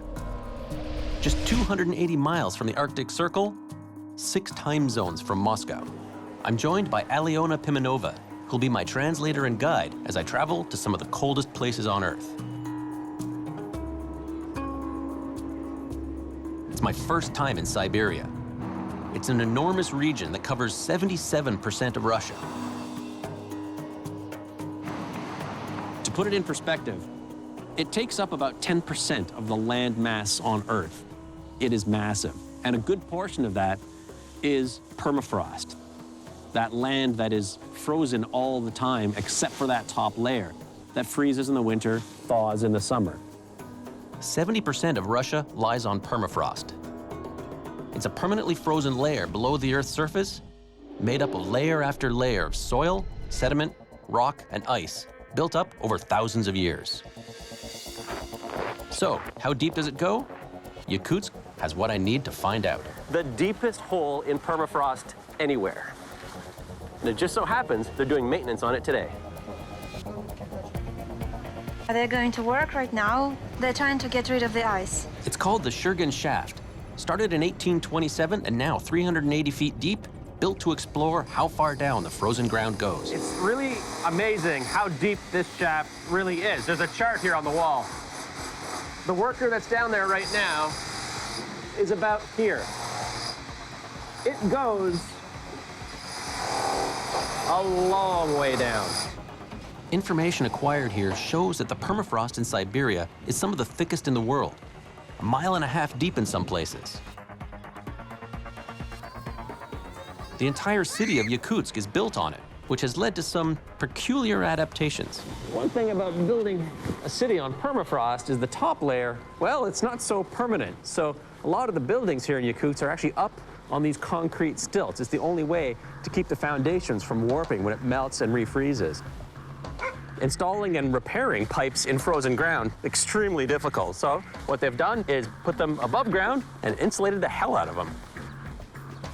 Infrastructure and houses are vulnerable to the shifting ground. Some of the buildings here in Yakutsk are actually twisting and sinking into the permafrost. This is known as subsidence. The top layer refreezes each winter, but to varying thicknesses as Siberia gets warmer. Today, it's -1 degree Celsius, which is far from normal. The average winter temperature here in Yakutsk is actually -34 degrees. It is nowhere near that today. The skaters are enjoying this warm spell. Siberia is one of the fastest warming places on the planet, and that has potentially serious consequences for the permafrost below. What most people don't realize is that trapped under the permafrost here is a ticking time bomb for climate change. I've come to the underground laboratory here at the Permafrost Institute to learn more. The coolest part of the Permafrost Institute, literally and figuratively, is the tunnel they've built underneath the building, 12 meters down. Here they can actually study the permafrost in situ. Leading expert Dr. Alexander Fedorov has observed some big changes. Вот это большая проблема. This is the main problem that they are studying, the permafrost melting. Right. Изменение температуры мерзлых пород идут. Глубина протаивания увеличивается, и криогенные процессы сильно активизируются. Melting permafrost is releasing huge amounts of methane gas, causing global concern. Researchers have found lakes literally bubbling with methane. Permafrost acts like a lid, locking carbon gases like methane in the ground. All that gas was formed from long-buried organic matter, dead animals, and plant life that have been on ice for thousands of years. Now, increased heat is penetrating deeper into the permafrost, thawing it, and releasing these dangerous greenhouse gases into the atmosphere. This could have a bigger impact on global warming than the burning of fossil fuels. Усиление вот этого глобального потепления, она может произойти очень быстро. Our carbon emissions cause the permafrost to melt, releasing methane gas, which causes the climate to warm, which causes the permafrost to melt even more, runaway greenhouse effect that could put us in the position where it becomes irreversible.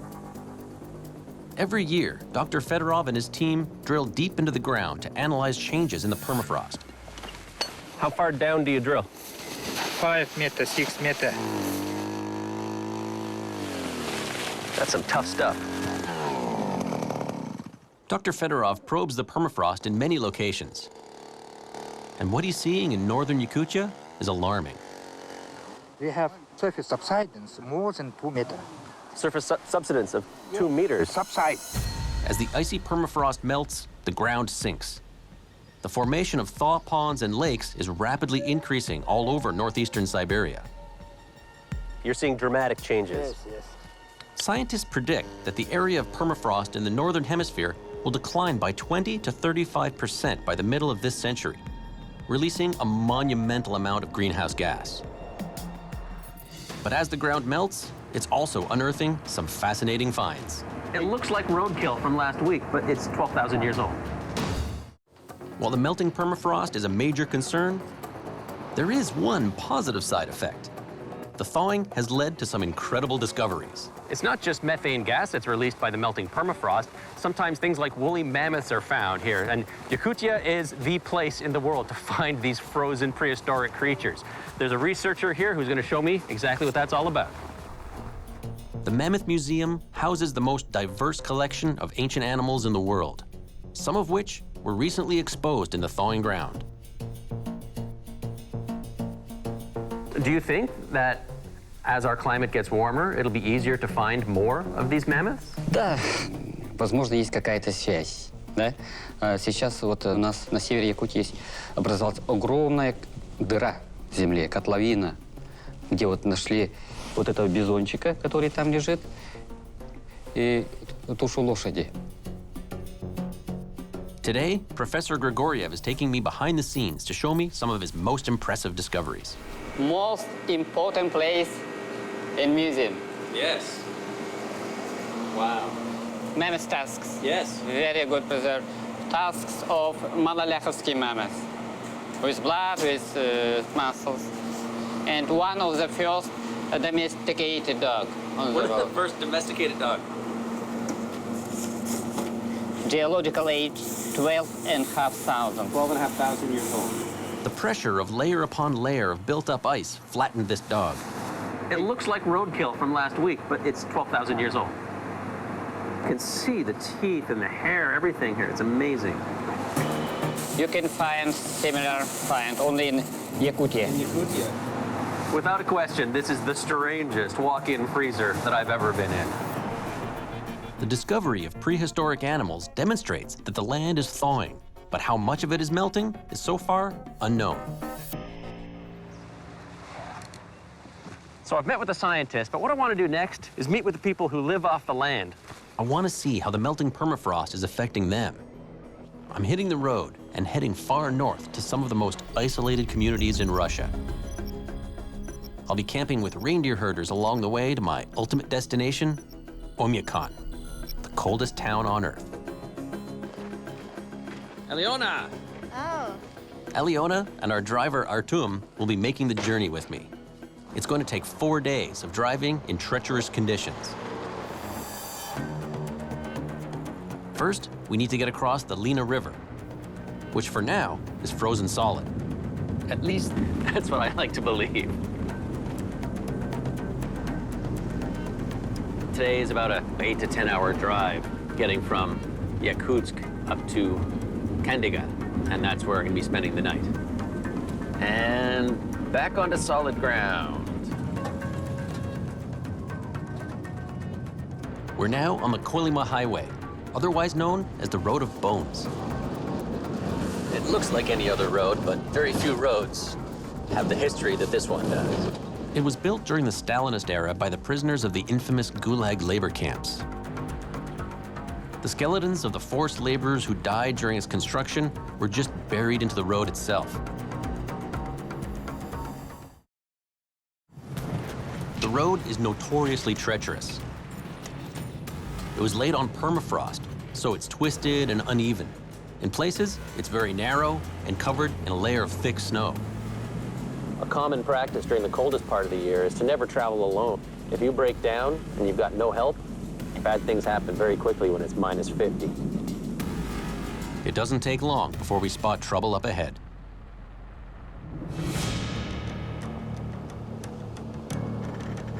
This truck lost its load of pipes and went right off the road.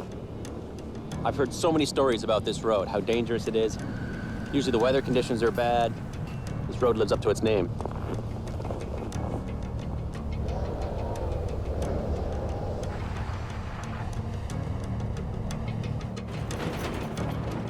An hour and a half later, there's another accident. So the emergency services guys are down there right now. Oh, wow. It's been just one obstacle after another all day long, and we still have a long way to go. We press on, but getting to Oymyakon is not going to be easy. After sneaking in a few hours of sleep in Kandiga, we're back on the road early the next day. So the plan today is to go a little further north up to one of the gulag areas. Heaven forbid, if you were a criminal or a political prisoner, this is where you would have been sent. It's quite a bit further north. It's going to take quite a few hours to get up there on a really bad road. And the camp is away from the roads. It's not going to be easy to find.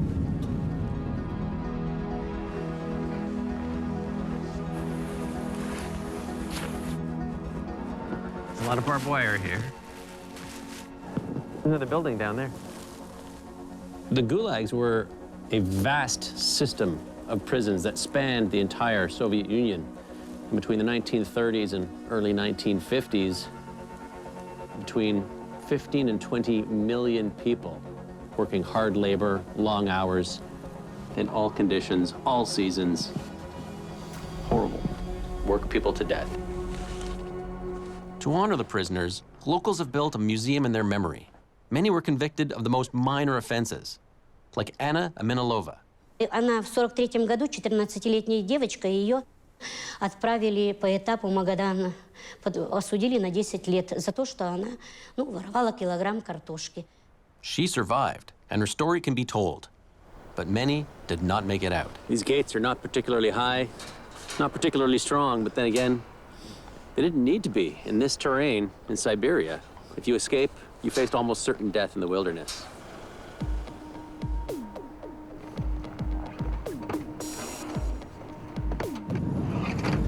We're back on the road of bones, and our plan is to reach the reindeer herders of Vuchige first thing tomorrow.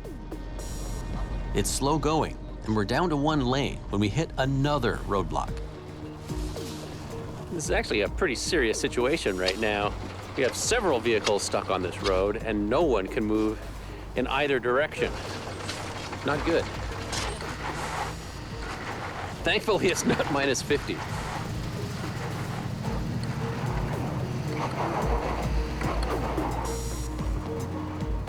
Everyone pulls together. The road is cleared, and we can keep moving. We are free and clear for now. Fingers crossed.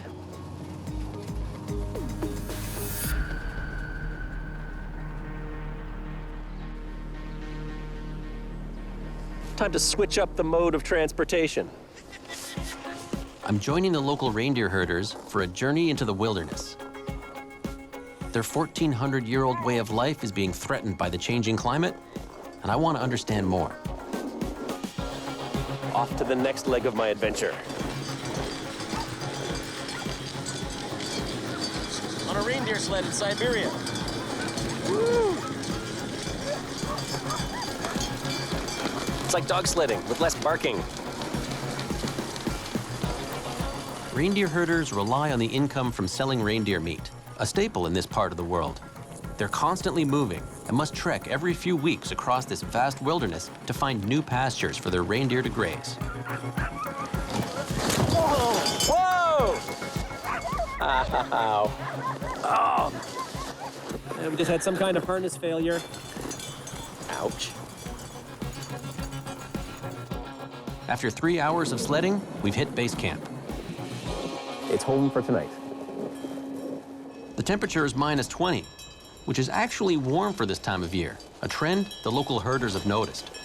В этом году в ноябре-декабре тепло было, потом резко в какой-то период заморозки стали, потом опять потеплело потихоньку.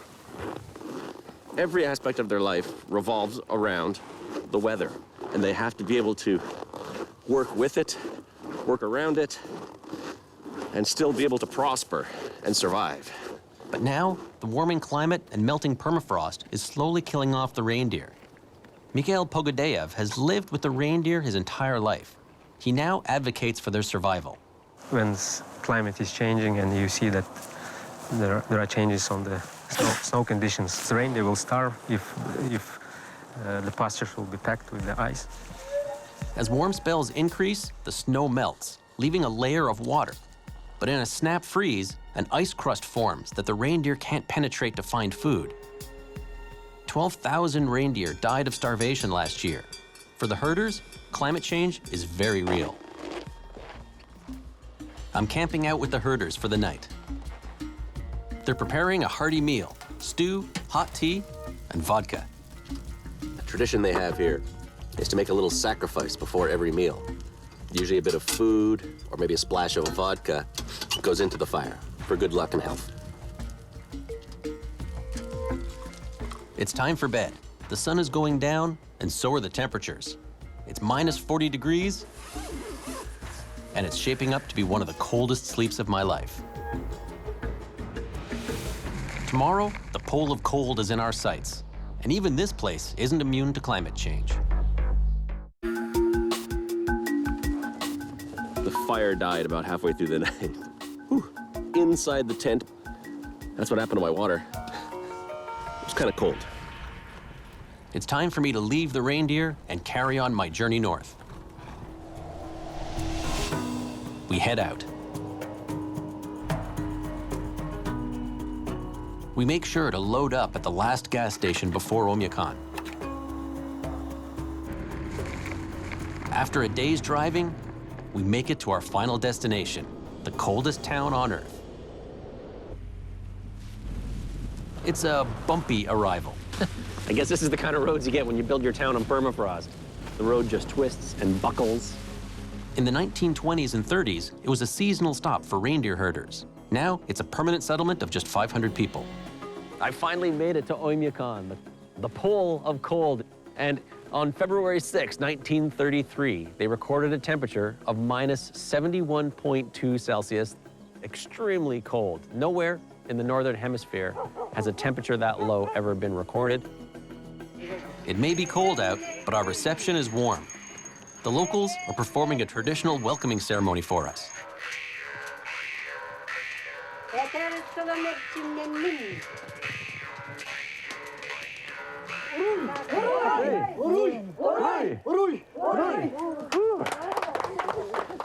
So what is it about this place in particular that makes it so cold? The main reason is that Oymyakon sits in a valley.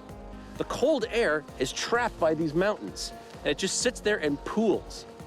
Beautiful blue sky, but bone-chillingly cold. But not as cold as expected. Today, it's minus 31. Aliona and I are at the local weather station, where we meet meteorologist Mika Bakarova. They've been recording temperatures for the last 50 years here, and have observed some big changes. Вторая декада марта официальная, на 4 градуса температура была выше средних многолетних норм. Local fishermen have noticed the shift as well. А раньше здесь лед такая толстая была, да? Сейчас уже такая становится, такая потоньше. Arctic temperatures are expected to increase between 1.5 to 2.5 degrees by 2040, meaning the permafrost will continue to thaw at a dangerous rate. We're afraid that we're going to reach a tipping point where our carbon emissions cause the permafrost to melt, releasing methane gas, which causes the climate to warm, which causes the permafrost to melt even more. And you can see where this is headed.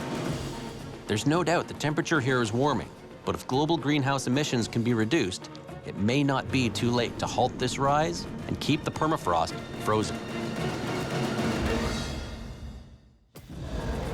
Laos is a place of great beauty with a brutal past. The people here have fought for survival and used their land for protection. The vast caves provided shelter from a bombing campaign which decimated the country. But now there's a new enemy: rapid deforestation. More and more farmers are clearing the land, and big industry is destroying forests at an alarming rate. As climate change continues, this degradation has a global impact. Laos is at the tipping point of change, but can this developing country balance the needs of the people with the needs of the planet?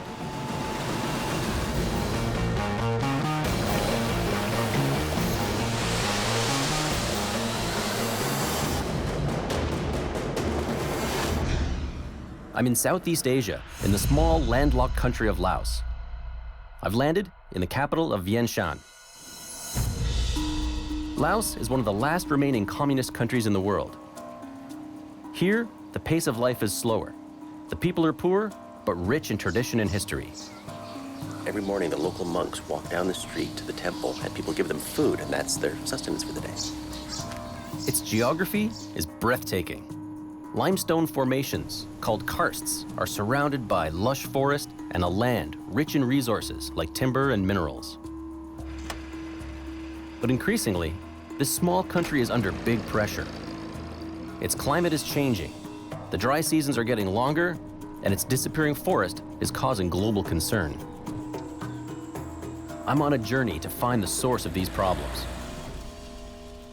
I'm starting in central Laos, in the Shanghai province, to learn about an old and controversial farming practice. The smell of smoke is thick in the air.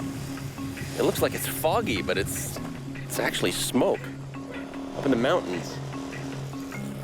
The ground is on fire as farmers burn their land, clearing it to plant new crops.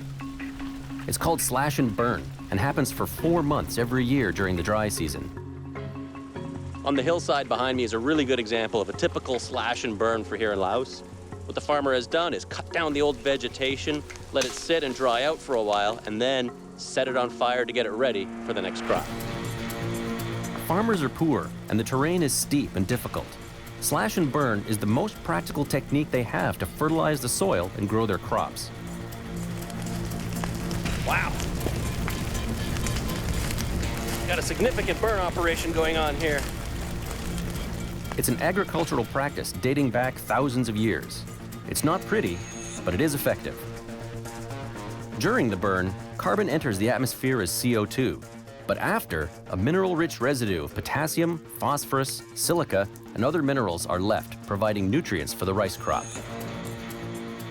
Dr. Terry Bolger is a scientific advisor to the Lao government. He's been studying the practice firsthand. He tells me what happens next. Then you have the ash on the ground, and you've opened up the ground surface. So in a few weeks' time, when the rain comes, then they'll plant into this with their crop, most likely upland rice. Very low tech. Yep. The farmer will just go around with what they call a dibbling stick.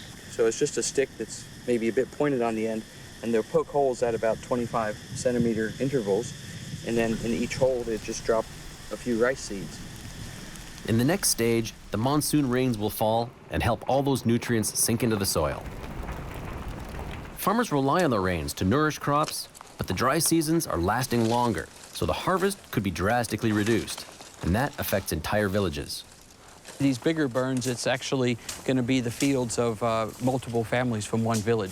And how much space would they clear typically? Let's say they might only burn 1/10 of their farming land each year and then rotate around. Now, when population density or pressure on the land starts to get higher, then the system ecologically doesn't work so well anymore. As more poor Laotians turn to agriculture for survival, the amount of available farmland gets smaller. For the farmers who can't afford sophisticated farm equipment and fertilizers, the merits of this technique are obvious. Slash and burn agriculture is normal for this part of the world, and no single farmer is going to put that much carbon dioxide into the atmosphere. However, no raindrop believes that it's responsible for the flood, so if you add up a lot of these together, thousands upon thousands, the impact does become significant. But this is not just a farming practice confined to Laos. Worldwide, an estimated 250 to 300 million farmers use slash and burn. It's illegal in Laos because the government worries that too much of the land is being degraded. You get more erosion, you get more problems with weeds, and you get declines in soil fertility. So those are the main three things that end up making the system sustainable. As we travel throughout the region, fires are everywhere. The air quality is poor, and some fires are out of control. Oh, wow. Looks like this slash and burn got a little bit more burn than they were expecting. Coming up the hill, the one thing you don't want to be is uphill of a fire. The wind has really picked up, so that's going to fan the flames. This fire is getting too close to the nearby village. A little close for comfort right now. And there are very few resources to fight the blaze.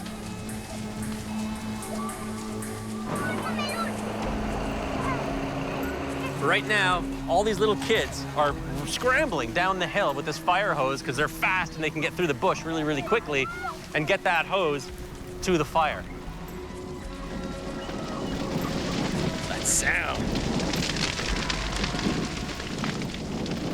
The winds shift, and eventually, the fire burns out. The fires set by farmers can destroy swaths of forest, but are by no means the biggest threat to the land here. You know, now there's other projects like mining projects or hydropower projects or large plantation tree projects that are all competing for the traditional lands that were used by the local villagers for slash and burn. All of these factors have contributed to the forest cover in Laos declining from 70% to 41% of the land in 40 years. One of the worst culprits is logging, much of it illegal. The demand for wood in neighboring Vietnam and China has contributed to a logging boom. Many old forests have also been cleared for large and profitable rubber tree plantations. The government has now restricted how much land gets cleared, but observers say the rules are not strict enough and are being ignored. It's a problem all over Southeast Asia, which has the fastest rate of forest decline in the world. As trees are cut down, 1.6 billion tons of carbon dioxide a year get released into the atmosphere due to deforestation. Forest carbon is released when trees burn or when they decay after dying. But trees are also necessary for our planet's survival. Through photosynthesis, trees absorb harmful carbon dioxide from the atmosphere. They then use sunlight to turn the CO2 into oxygen, which is put back into the air, helping animals and plants breathe. And now, the devastating effects of deforestation are having a massive impact on the wildlife of Laos. Not long ago, the forests of Laos were home to large populations of both wild and domesticated elephants. But today, they're on the brink of extinction. Wide-scale logging in Southeast Asia is a serious threat to the global ecosystem. I've come to an elephant conservation center in a remote part of northern Laos to see the impact deforestation has had on the elephant population. It's early morning. The elephants have been left out in the forest overnight so they can rest up and graze. And now, the mahouts are going to go and find them and bring them back to the conservation center. Once, Laos was called the land of 1 million elephants. But a dramatic loss of almost 85% of their traditional habitat means that the population in Laos has declined from 2,000 or 3,000 in the late 80s to around 800. They really are majestic animals in every sense of that word. They move with such purpose, almost in slow motion, and they have just so much mass, but yet at the same time, so much grace. Elephants are paying a steep price for illegal logging in this country. Dr. Annabelle Perez is a biologist here, and she helps rehabilitate elephants. Half of the population, or more than half of the population, is still working logging in Laos. Most of the elephants here have been rescued from the logging industry. Their riders, called mahouts, rely on the income to survive. They work the elephants to the point of exhaustion and injury. Some are even drugged so that they'll work faster. These conditions have resulted in the elephants not breeding.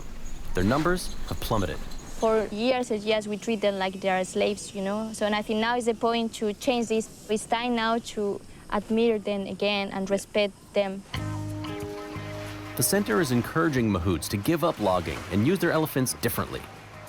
They're part of an ecotourism retraining program where they're learning new ways of handling the elephants. Not all the mahouts are bad mahouts, you know? Right. They understand why it's better give food instead to hit them. Touch, voice signals, and food prompts are used while working with the elephants. They want to preserve the tradition of mahouts, but put it to good use in a modernizing world. Okay. There we go. Here we go. Okay, now you say side. Side. All right. Side. Okay. Side. And then shake your leg now. Use your voice. Trying to remember all the commands. Side. Quiet. Quiet. The center also runs a full veterinary practice and a special nursery for newborn elephants. It's pretty amazing watching Mama and the baby. So cute. Set in 250 acres, it's a safe haven away from logging, where the babies and mothers can thrive.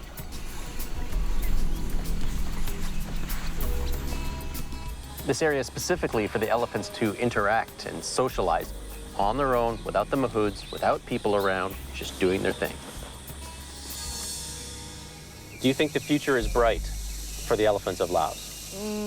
It depends. They can, now is the point, like, or we can make the difference and go here, or we can keep destroying the forest and go down.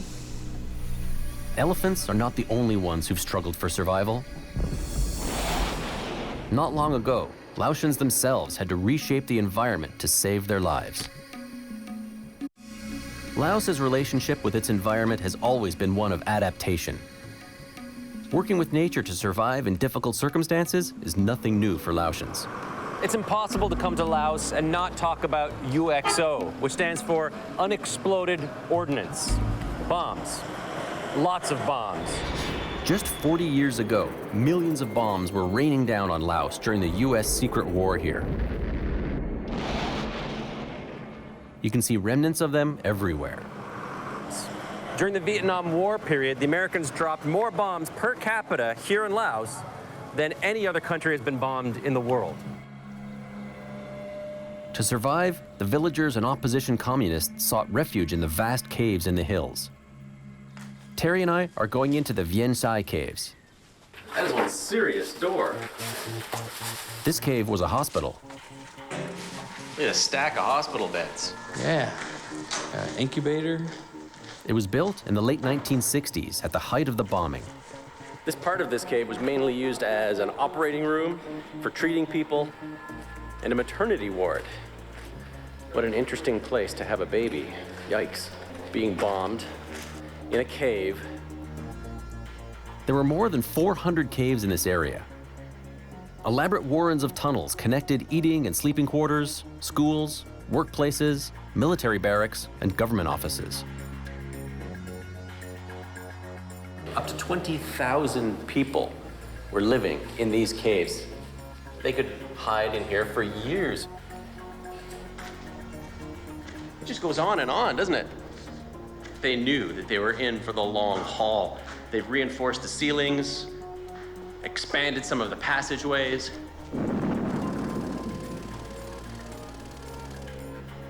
Oh, wow, this must be the theater. They survived 9 years of constant bombing. It's estimated that 20,000 lives were saved by these caves, and that they helped secure victory. The US stopped its bombing campaign in 1973. Today, Laos's caves are helping the world understand a major threat to the planet: climate change. Scientists have figured out how to read the messages that these caves are offering up. Terry and I head to the next cave. Now there's a lot of limestone here in Southeast Asia. Yeah, this area in central Laos that carries into central Vietnam a little bit is one of the largest blocks of limestone in Southeast Asia. Laos also has a vast system of rivers. All that water pounding on limestone for millions of years has carved out underground waterways that contain some scientific treasures. We're heading to the Konglor Cave to do some exploring. One thing I've learned about the caves here in Laos is that they're big. Really, really big. You could practically fly an airplane through them. Terry is conducting some important climate research, and these caves are a crucial part of that work. What we have in this part of the world is what's called a monsoonal type climate with a distinct wet season and dry season. In terms of understanding climate change, we want to look back, say, thousands, maybe 20,000 years ago to understand what the changes of the monsoon have been through that time period.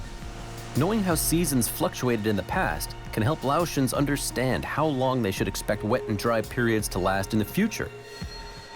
Terry and other scientists do this climate research by looking at cave mineral samples found deep inside. We're traveling through the mountain via an underground river that's 4 miles long.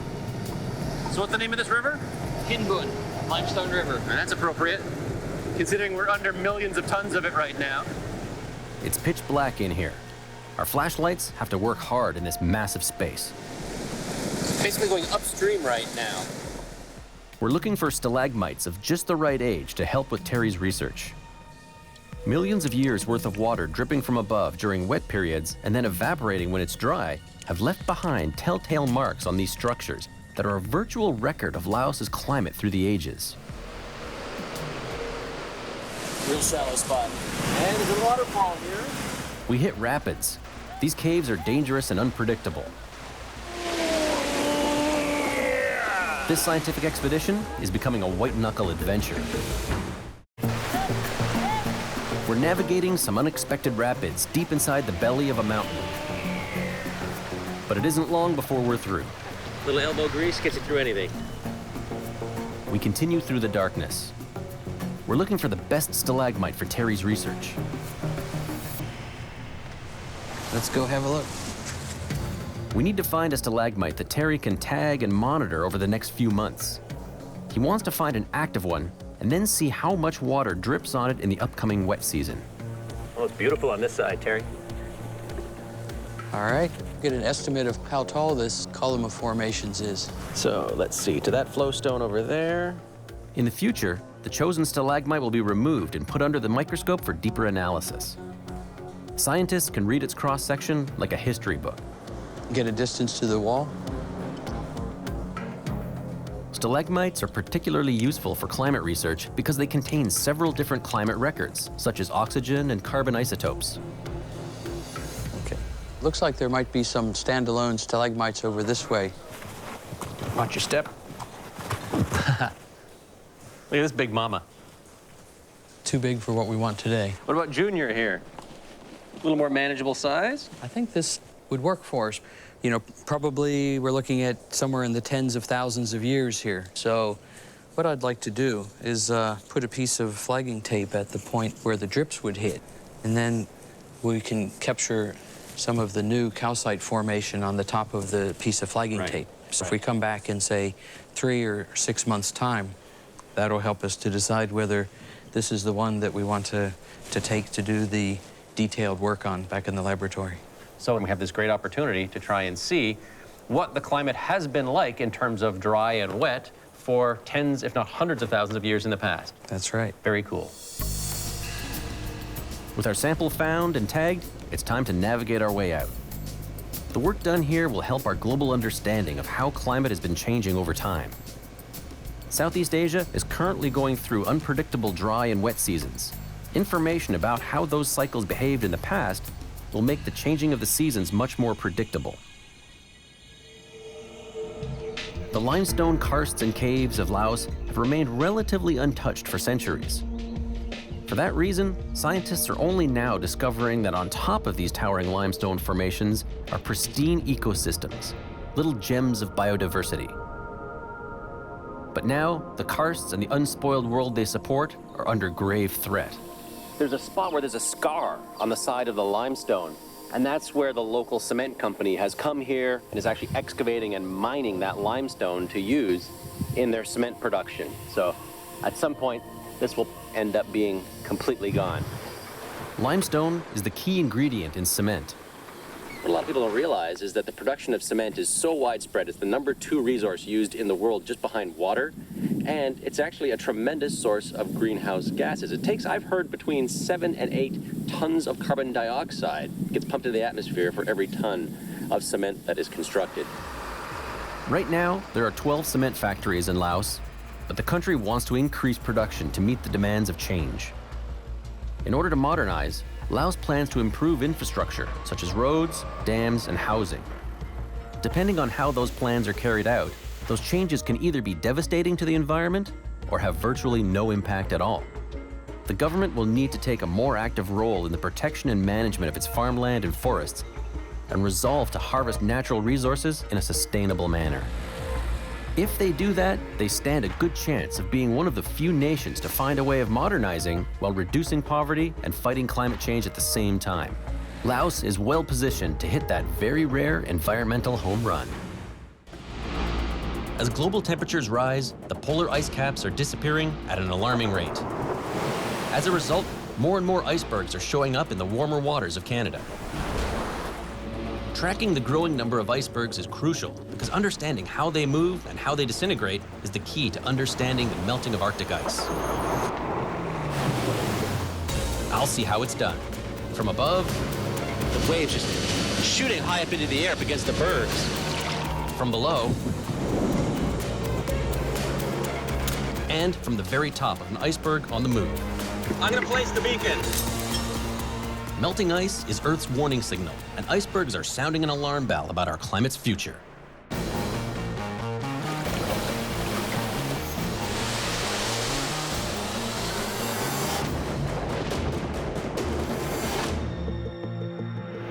I'm in Newfoundland, Canada, on the Atlantic coast, the iceberg capital of the world. Every spring, thousands of icebergs travel from the Arctic down the 1,600-mile stretch of ocean called Iceberg Alley. 1% make it as far south as St. John's. These icebergs are really amazing. Most of them are formed off of the glaciers on western Greenland. They're born when the glaciers calve into the Davis Strait, and a lot of them end up floating south. It's a 3-year journey from the Arctic. Circling counterclockwise around Baffin Bay, the icebergs flow into the Labrador Current, which propels them past Newfoundland and Labrador all the way down to the southern tip of the province. They arrive here every year, but their increase in numbers is an ominous indicator of what's happening to the Greenland ice sheet. It's the second largest ice sheet in the world, and it's melting fast, shrinking 47 cubic miles a year. David Barber has been studying the Arctic for 30 years. Well, there's lots and lots of evidence all pointing in exactly the same direction, that climate change is very much alive and well in the Arctic, and it's really affecting the marine cryosphere in general. From snow cover to ice sheets, the cryosphere is the term scientists use for frozen water on the surface of the Earth.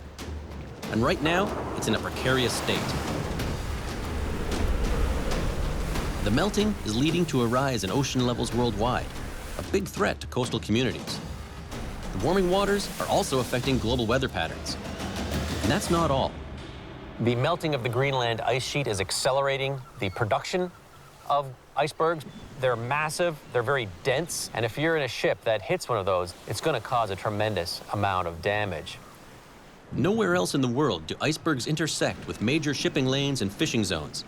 Collisions can be deadly. It's up to the International Ice Patrol and U.S. Coast Guard to make sure that doesn't happen. And last year was a really crazy year, apparently. Yes, last year was the 6th most severe we've had on record since 1900. We had over 1,500 icebergs drift south. Today, I get to see their high-tech iceberg monitoring gear in action. This year, almost 900 bergs have been spotted, and we're only halfway through the season. On the plane here today, we've got the pilot, we've got the co-pilot, we've got someone operating the radar, and 2 guys, and all their job is to spot icebergs. Icebergs are an extreme hazard. Obviously, just over 100 years ago, the Titanic, probably the most famous shipwreck of all when it comes to iceberg collisions, went down not too far from here. There have been several instances over the last couple of years where ships have deflected off of an iceberg. None of them were damaged so badly that they sank. There have been just over 50 collisions since 1980, causing hundreds of thousands of dollars of damage. Tracking buoys with sensors are deployed from the back of the plane. They're designed to read the currents, which help determine where the icebergs are going and how fast. I see them crashing and the waves just shooting high up into the air up against the bergs.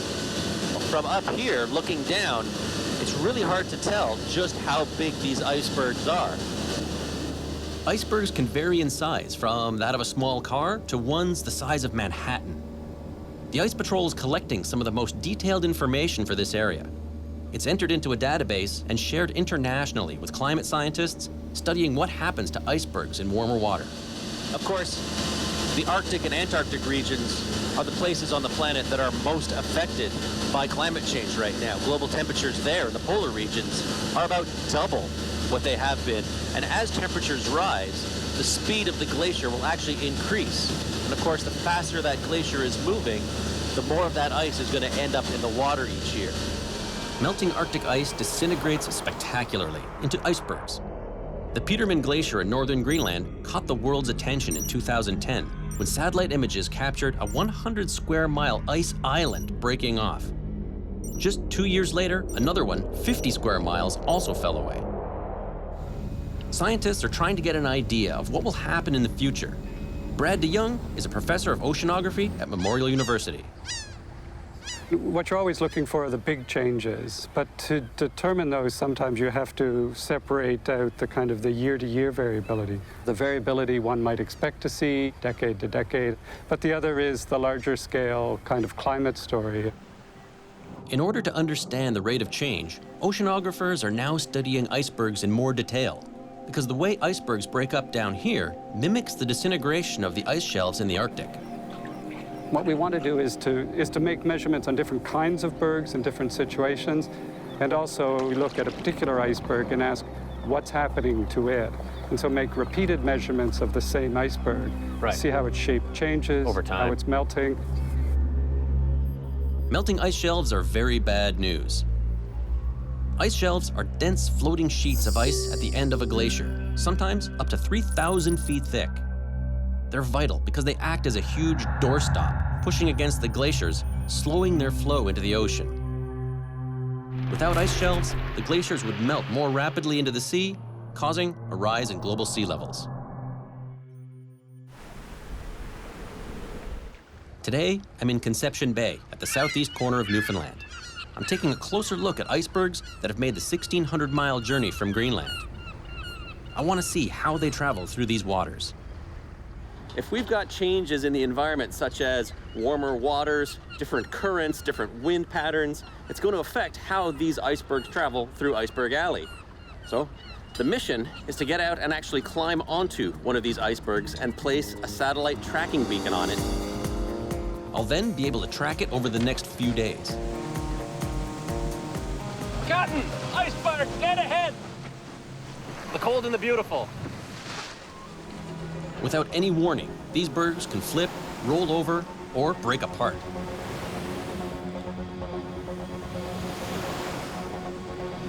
Oh! This'll be a climb unlike any I've tried before. Holy crap! I want to get up on the berg and place a beacon on it to track its movement and melt rate. Oh! But it's not going to be easy. Holy crap. What do you think of that, George? Still want to climb a berg? Not that one. That's scary. What was once this towering berg is now this pile of thousands of pieces. Get this effervescent sound, all these bubbles, air bubbles coming up out of the ice that's degassing. Wow. With zero warning. Really drives home how dangerous these things can be when you're up close to them. A bit shaken, we move to one that looks promising to climb. That is a beautiful, beautiful iceberg. We'll do a circumnavigation. If this iceberg were to roll that way, this piece of ice would come up underneath us. Okay, Rick. Hey. I'm going to place the tracking beacon as high as possible, as I want to see how long this berg stays intact and how far it goes. Okay. Information like this helps scientists understand the breakup of icebergs. The ice it's a little softer than I was expecting because it's all melting. All right, continuing up. There's water spray coming up, pressurized up over here. Bird feathers up here. Oh, the angle on this is perfect. It's nice and gentle. What a view. I want to get a little bit further over.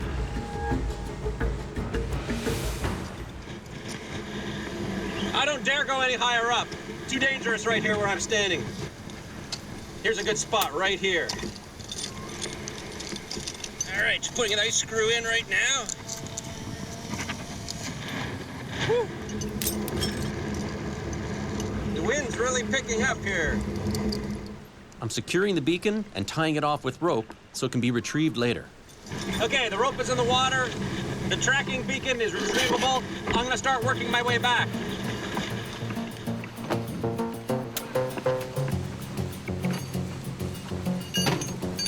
Perfect.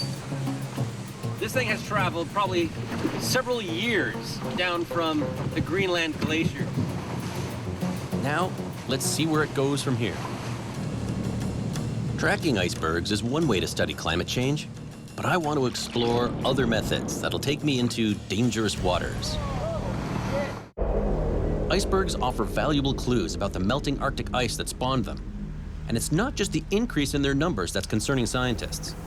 It's a coupled system. You can't really look at one part of the thing without looking at all the other parts that are interconnected, because they all operate with each other in a very sophisticated harmony.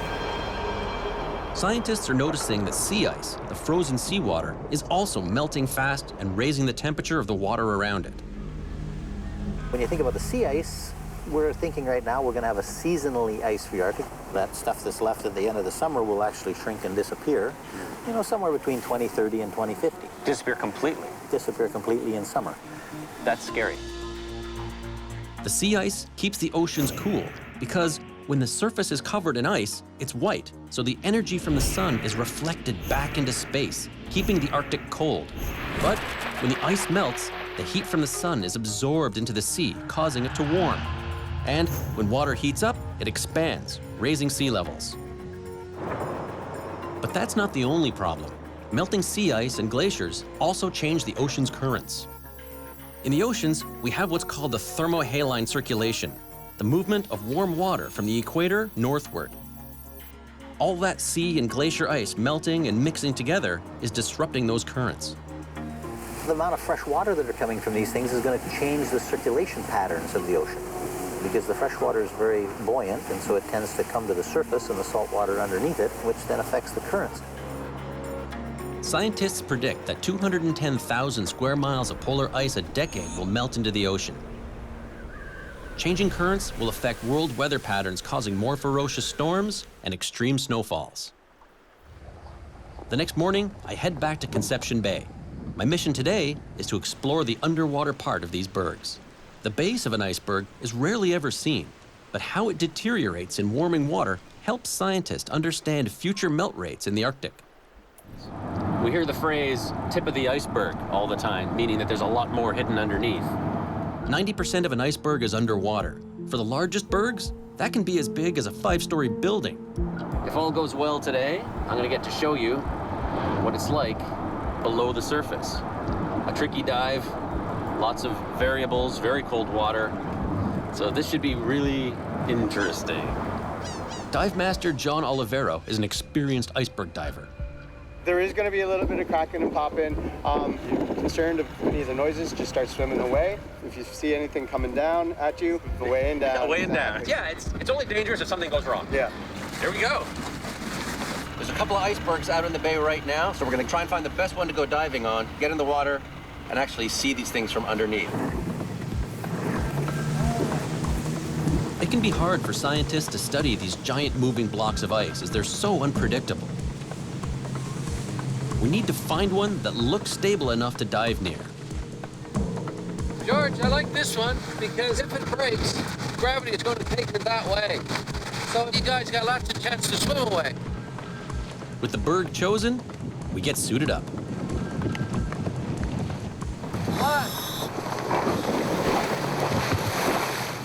Johnny drops a safety buoy, but right away, there's trouble.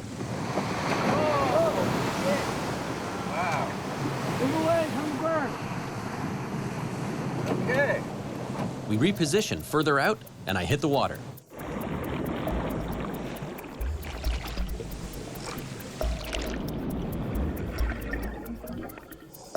This berg is massive, at least 100 feet deep. It's an incredible sight. The scars of erosion can be seen everywhere, including these cracks and pockmarks all over. Wind, waves, and warm sea temperatures melt away the icebergs, slowly breaking them up. In examining the rate of decline, scientists are also looking at whether or not ocean water changes the way the iceberg melts. The deep icebergs, if they're melting at the bottom, then there's a plume of fresh water that's coming up. And so we want to look at whether the interaction of that with the ocean water changes the way the iceberg itself melts. So is the iceberg kind of influencing its own environment in a way that changes how the melting takes place? If scientists can understand these processes, they can make more accurate predictions for the future of the ice cap. It's a real challenge diving in these conditions. Something's gone wrong, and there's much more at stake now than just our research. I'm diving under an iceberg, getting images of its erosion. But I'm having some serious trouble. Get him out! Get him out! Look at him! I'm very close to being seasick. Yeah. Help up. I have to call the dive off. The conditions were really difficult down there. Despite all the struggles I was having underwater, it was still a sight to behold. Seeing this massive berg underwater. He who fights and runs away lives to fight another day, so. I still got a lot of fight in me, but not so much more today. After a night of rest, I join a crew on a ship looking for icebergs. But it's not for science. These 10,000-year-old ice blocks happen to contain some of the purest fresh water in the world. And the demand for it is growing. It is very early in the morning, up at 3:30, meeting up with the iceberg cowboy, Ed Keene. What we're going to do, he's going to push her around, then you guys just slack it out and he'll go around him, right? Just take our time. We're not in no big hurry. We are, but we got to take our time. He's an iceberg wrangler who sells iceberg water. The water is very pure because it's ancient, tens of thousands of years old, and there's a market for it. The crew heads out to capture a bird. We lasso it. We take a rope in the speedboat around and tie it off, and then we use a winch to pull us tight to the iceberg. Nobody owns the icebergs, so it's legal to catch them and break them up before they would naturally melt. But it's a dangerous job. Yeah, you got to treat them with respect. Some big icebergs with pinnacles and overhangs on them, and it's just too dangerous. A big barge like this is really difficult to maneuver, so they use the small boat to give it a bit of a nudge to get it perfectly positioned to get the machinery in there to get the ice. We needed to get the barge away from this shelf that's underwater. If this iceberg flips right now, it'll take the barge, the motorboat, and all of us along with it. These guys have learned that lesson the hard way. Last year we had one roll on us. It was pretty bad. Iceberg ice has been compressed for thousands of years, so it's incredibly dense. Ed positions the cranes so the excavator can take the first bites.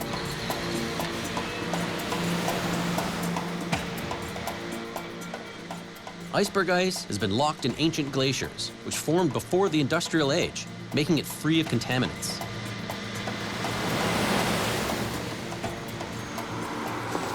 So right now he's dropping the ice directly into those front tanks. And then they use the grinder if they want to send it to the tanks at the back, and shift the weight. And we force water, iceberg water, from the tank in, and it flows down into the other tanks.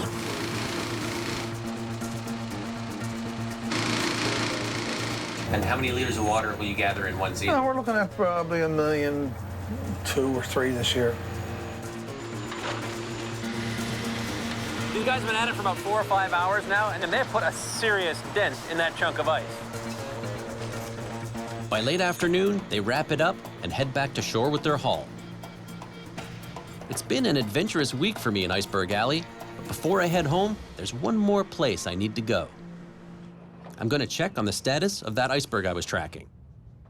So it's been about 3 days since I put the transmitter on the iceberg up here at Bay de Verde, and an interesting thing has happened. We've had strong winds from the north, which, as you might expect, has pushed that iceberg to the south about halfway into Conception Bay. And last night, it stopped transmitting. The iceberg has probably broken up, and the transmitter is sitting at the bottom of the bay. It traveled almost 15 miles in 3 days. It really does go to show how much these things move around out here. As icebergs continue to flow into these waters off Newfoundland, they're a mixed blessing. They offer scientists a chance to further understand the process of Arctic melting, but they're also an unmistakable warning about the dramatic decline of our ice sheets. Continuing the detailed research and sharing it worldwide will enhance our ability to combat climate change. Keeping the planet cool by just 1 to 2 degrees would help preserve this frozen world. It's going to cost us a lot more not to do something about this problem than it is for us to do something about this problem, so let's keep our habitat so that it works for us as a species. Scientists have spoken. Now it's time for governments and individuals to take action. Hostile weather is nothing new to Bangladesh. Seasonal rains and tropical storms hit its low-lying coast and flood its many waterways annually. But as temperatures rise worldwide, our weather is becoming more volatile, and nowhere is that felt harder than Bangladesh. A country being battered so fiercely by the effects of climate change that their existence is under threat right now. Bangladesh has been forced to take extreme measures to survive its battle against climate change. But will it be enough?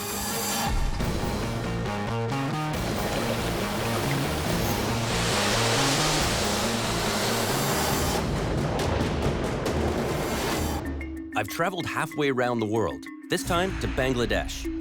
I'm on the southern tip of Bola Island, where the land ends and the Bay of Bengal begins. And of course, I'm traveling in the monsoon, the heaviest part of the rainy season. The sky has opened up, and it is coming down in buckets. About 80% of Bangladesh's yearly rainfall occurs during monsoon season, which lasts from June to October. By the end, almost 1/3 of the country is underwater. And now, climate change is making the rains more unpredictable and intense. Raining pretty hard, isn't it? Yeah, it's heavy. I'm joined by translator and guide Riazul Hook. I'm totally ready to cope with the rain. Bangladesh receives 80 inches of rain per year, making it one of the wettest places on Earth. Bangladesh is a country that has been shaped by water. The entire country is basically a river delta. It's crisscrossed by 700 rivers and innumerable streams and tributaries. Meltwaters from the mountain ranges in the north flow into the lowlands below, where they reach the largest bay in the world, the Bay of Bengal. 80% of the country is low-lying, with much of the coastal region just over 3 feet above sea level. The land is made up of silt, a soft mixture of sand and sediment, making it prone to flooding and erosion. Whoa, very difficult to walk in. This fine silt has been deposited here. Some of it local, some of it will have even come all the way from the glaciated areas of the Himalayas, thousands of miles to the north. As a result, the land here is very fertile, but also very fragile. As climate change takes hold, more water is flowing down from the mountaintops. Riverbanks are swelling, making tides more dangerous, all of which are hitting the shores of Bangladesh hard. We're losing a lot of the land to the water. Bangladesh is a country that might very well be disappearing right in front of our eyes. The effects of erosion can be seen everywhere. But you can see almost a sharp knife edge where the riverbank has just been slowly carved away. Every high tide, a little more goes out. Every storm, a little more goes out. It's eroded back right to the edge of the road. Chacha, আপনার নাম কি চাচা? Mohammad Akbar Ali Sana. His name is Mohammad Akbar Ali Sana. He has been living here for 19 years. 19 years. When he settled here first time, his house was 20 feet from here. That's where the house used to be. Yeah, 20 feet that way. And it just keeps having to move it back? এবং এটা ভাঙতে yeah, it's moving back towards the road.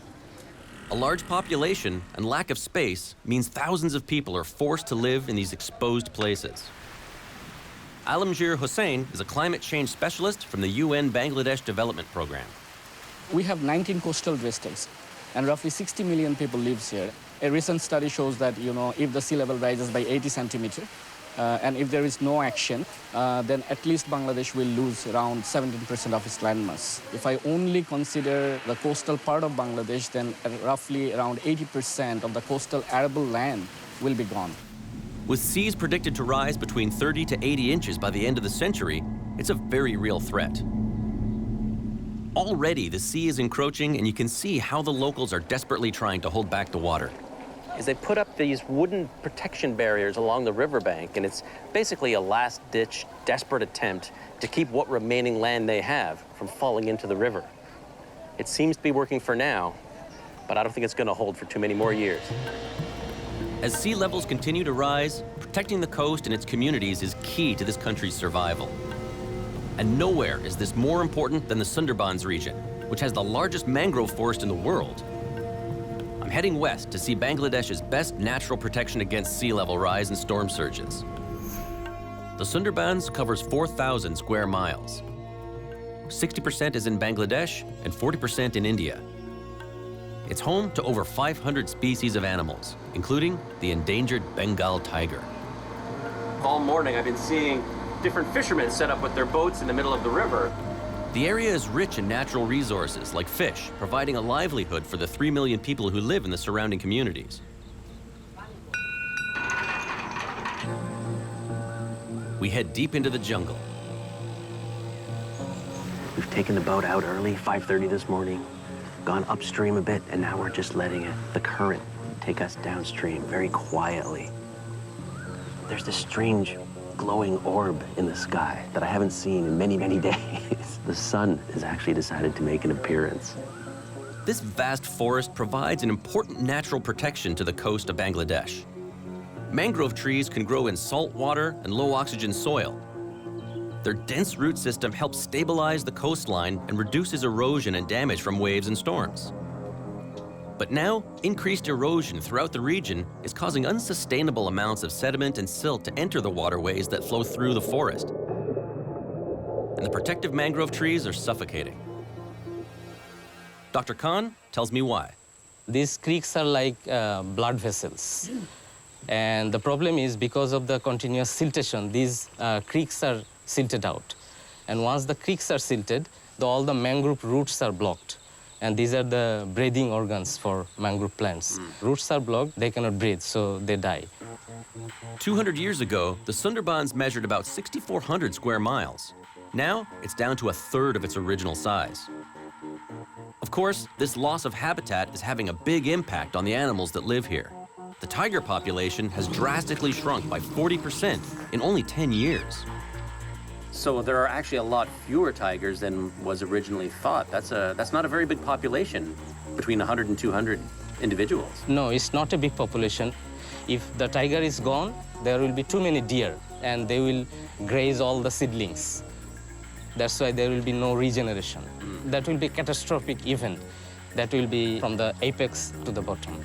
Saving the mangrove forest and the creatures that live in it is essential because without it, a huge chunk of the Bangladesh coast will be rapidly swallowed by the sea. Hundreds of animal species won't survive, and millions of people will be displaced. But erosion and rising sea levels are not the only climate-related issue threatening Bangladesh. The monster cyclones that blow through every year bring a whole other level of destruction. Bangladesh is a country battered by fierce weather that sweeps in across the Bay of Bengal. Cyclone season lasts from August to November, bringing massive storms. But now, as climate change takes hold, they're getting more fierce and unpredictable. Cyclones are what we would call hurricanes. The people that live here are about as vulnerable to these massive cyclones as anyone in the world. It's hard to imagine a population of people more exposed to the elements. Cyclones are a product of heat and moisture. They form in the warm Indian Ocean just before and after monsoon season. As climate change warms the sea, cyclones and tropical storms get worse. The damage from past storms can be seen everywhere as I travel to meet those affected by the extreme weather here. And the spot I'm visiting today is Charfesong Orphanage. 70 boys make this place their home. Shirajul Islam is the director of the orphanage. What were the circumstances that caused the orphanage to be formed in the first place? The orphanage is established after cyclone 1970. More than 300,000 people died in this area. The 1970 Bola cyclone was the deadliest tropical storm in history, with a storm surge of up to 30 feet. And since then, globally, the number of cyclones has tripled. Here in Bangladesh, hundreds of people are killed each year by storms. Most of the students are lost their father in the Bay of Bengal. So most of their fathers were fishermen? Yeah, fishermen. The country has been hit by 10 cyclones in 16 years. The last one was in 2007, when Cyclone Sadir tore through the south, devastating communities. It also coincided with some of the worst monsoon flooding the country had seen. What would you do with the orphans, with the boys, if a cyclone was coming 2 days from now? We have one building. Our boys can take shelter in there. There are cyclone shelters all over the country now, and they've drastically reduced deaths from storms. In spite of the hardship they've faced, the future for these kids is optimistic. Our boys are doing good results, so they are doing hard work. And our boys are is loving the orphanage. They can play. So they have a good place to stay, they make friends, they get educated to better themselves, that they can now get good jobs. Every year, the seasons bring tremendous change to the landscape here. And as we move forward, those changes are going to become more and more drastic as climate change continues to creep on and have its effect here in Bangladesh. One place where these changes are incredibly apparent is the village of Kukrimukri, where a project is underway to save homes and livelihoods from the damage caused by climate change. Here, storm surges regularly wash away houses, flood farmlands, and render crops useless because of saltwater intrusion. When salinity intrudes, the agricultural production of Bangladesh significantly will impact. One other major challenge associated with salinity intrusion is right now with availability of fresh water and fresh water for drinking. Bangladesh is called a land of rivers. Water is everywhere, but right now in Bangladesh, still around 20 million people in the coastal belt is suffering from crisis of drinking water.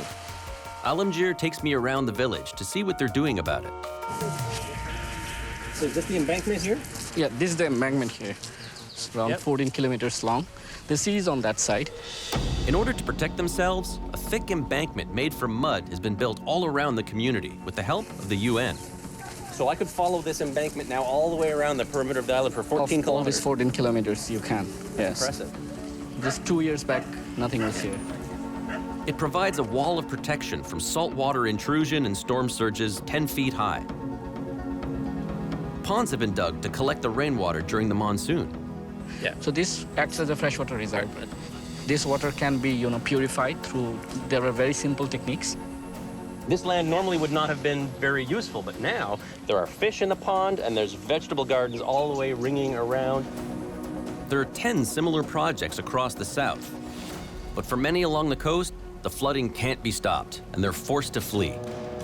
Thousands of displaced Bangladeshis head to Dhaka every year, and the mass influx is creating an entirely new crisis.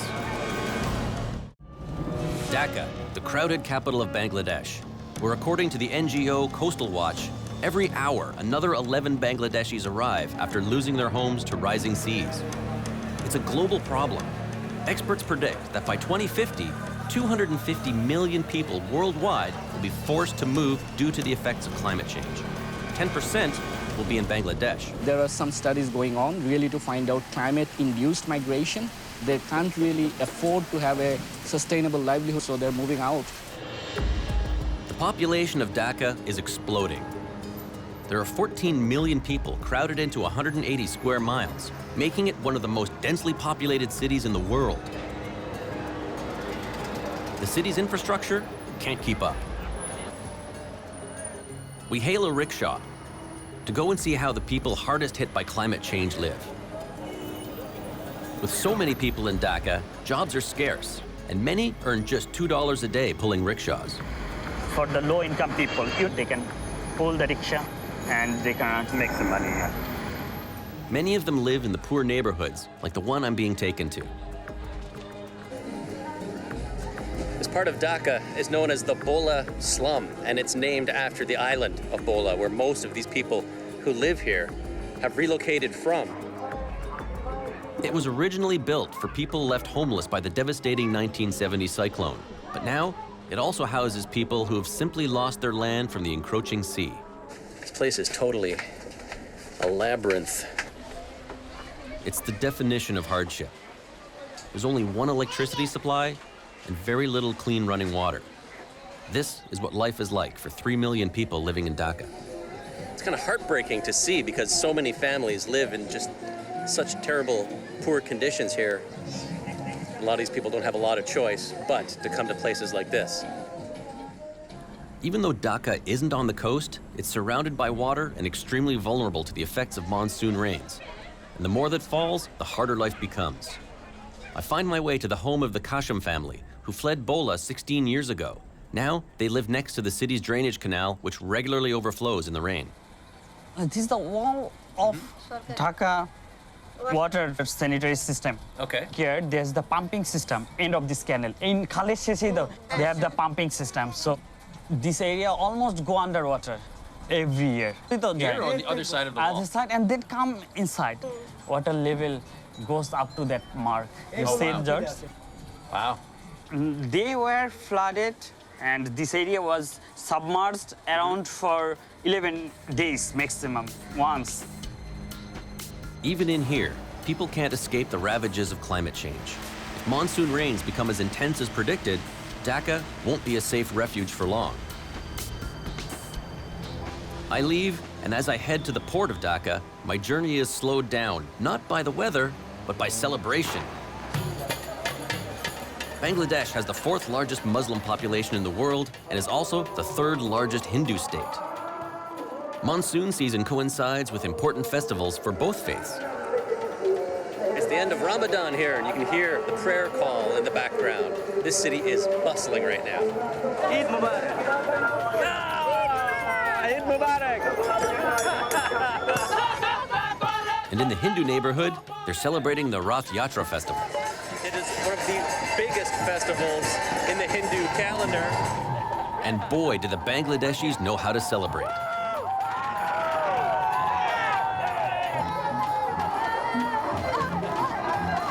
These thousands of people, we've all come together, and we're pulling the chariot through the streets. The festival is an ode to Jagannath, or Juggernaut, which means unstoppable force. Not unlike the monsoon.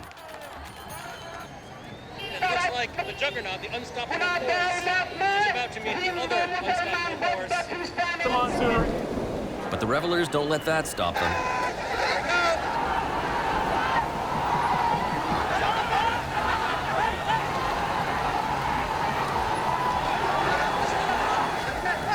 They're just trying to hold up. Hooked on a wire. One of the wires are going to try. I hope that's not high voltage. Once unhooked, the chariot temple is pulled to its final destination. This is as far as the chariot is going to come. It's going to sit here for a week. The Jagannath statues are carried through the crowd of devotees to the local temple. That was a world-class, grade A sensory overload. An honor to have been here. Just loved it. And we got some monsoon rain. As the heavens open, it's clear to me that the Bangladeshi people are used to persevering in the face of extreme weather. With that in mind, I head north. Resilience and adaptability are two terms that I would definitely use to describe the people that live here. I'm discovering as the flooding here gets worse, Bangladeshis are finding increasingly more innovative ways of adapting. I've traveled to the north, to Pabna, to visit an inspirational education program. So what do you do if you live in a remote, rural part of the country that floods regularly? You've got kids, you need to send them to school. Well, you improvise and innovate. Here, they've come up with the idea of floating schools. In 1998, the first floating school was founded to help the children who were missing out on vital education as schools were frequently flooded. I meet the program's manager, Suprakesh Paul. শিশুরাই স্বনির্ভর সংস্থা চিন্তা করলো যদি স্কুলটাই ছাত্রদের বাড়ির দোরগোড়ায় পৌঁছাতে পারে।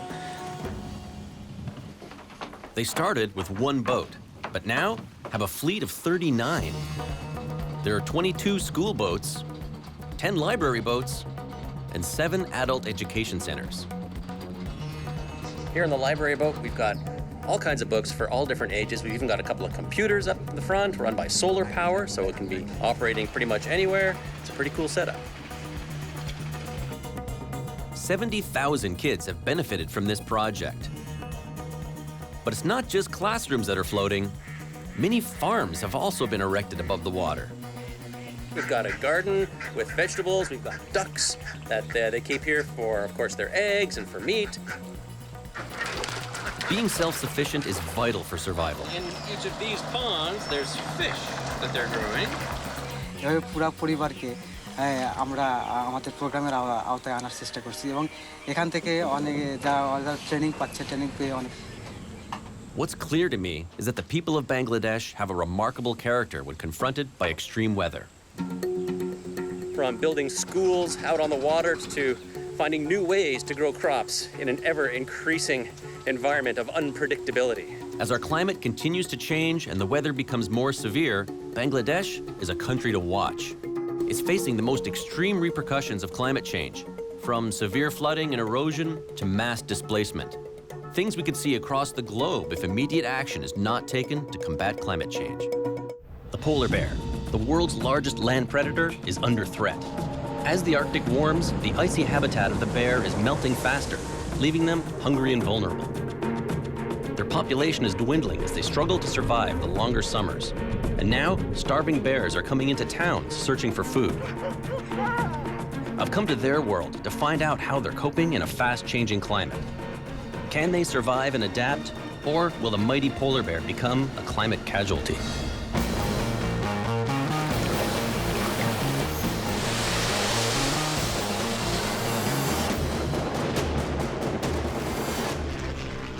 I'm heading to Canada's far north, to the timberline, where trees give way to Arctic tundra and the view of the northern lights is at its most spectacular. I'm landing in Churchill, Manitoba, the polar bear capital of the world. It's summertime here, and Arctic fox and snow geese can be seen in the rugged wilderness that's all around. Right off the coast, hundreds of beluga whales are gathering to feed and give birth to their young.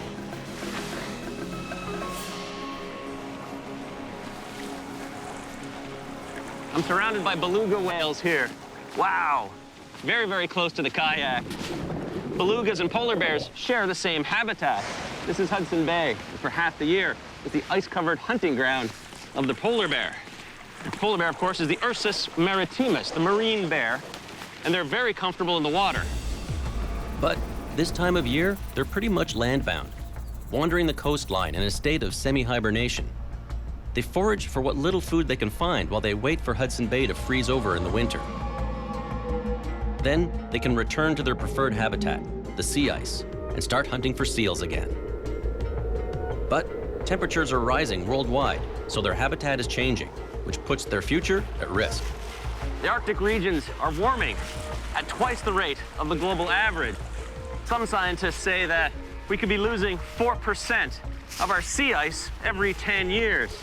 That could have a devastating effect on the polar bear populations. There are an estimated 25,000 polar bears in the world, and they depend on sea ice for survival. They're the most majestic animal in the Arctic, and they've evolved over a long period of time from grizzly bears to take advantage of the special and unique habitat of sea ice. It's a rich hunting ground for the bears. They almost exclusively hunt ring seals on sea ice in the winter. That's their primary source of energy. And so the sea ice becomes a very important part of the habitat of the polar bear. But now, with warmer air temperatures, the ice has been thawing earlier and freezing later in the waters around Hudson Bay. Less ice for less time means the bears are trapped on land for longer without access to the high-fat food they need. I want to find out more about how bears survive during these increasingly long summer months, so I'm joining up with Matthias Breiter, a biologist and expert in polar bear behavior. We've come 250 miles south to a favorite resting spot for southern polar bears. Matthias has been working with the polar bears here for 20 years and will try to get me as close as is safely possible to observe the bears without stressing them. All right, for our bear excursions, we've got this crazy machine. 8-wheel drive, will go anywhere, over anything. You'll notice there is no sides. There's no protection, really. A bear standing up is 10, 11 feet. He's somewhere up there. Yeah. Perfect chewing height. Perfect chewing height. We head out. The bears that are in this area are part of the western Hudson Bay population, made up of about 1,000 bears. Their habitat covers around 1,000 square miles. It's not long before a bear comes into view. We've spotted a bear. It's over by the river. It's moving this way, so we're going to go out ahead of the bear, turn off the vehicles, get out on the ground. Hopefully, the bear will come to us. So how far will they go inland? Juvenile males, 300 kilometers easily. Males, when they reach sexual maturity, they look for new places. When you're young, you test a lot of things, and mostly you screw up. But occasionally, you get lucky. That sounds like my teenage years. Now, one of your specialties is getting up close to bears in the wild on foot. Some people think you're crazy. They are the largest land carnivore on Earth. The thing is that people generally are interpreting curiosity as aggression. And then if you behave wrong, you can actually turn a purely curious approach into a very dangerous encounter. With the bear in sight, we make our way towards it on foot. It's on the move. We need to play it safe for our sake, but also, we don't want to disturb the bear. Matthias, do you think it's male or female? I think it's a male, probably 800-pound bear. As well as observing them, I want to see what the bears are feeding on during these extended warmer months to get a sense of how the loss of sea ice is affecting their health. Polar bears spend about 4 months living on land. So while they're here, we want to see what types of food they're ingesting. And the best way is to A, observe them eating, but B, examine their scat. And we can actually see what kind of nutrients they're getting, what food they're eating. I'll be taking my samples to the lab at the Winnipeg Zoo for further analysis.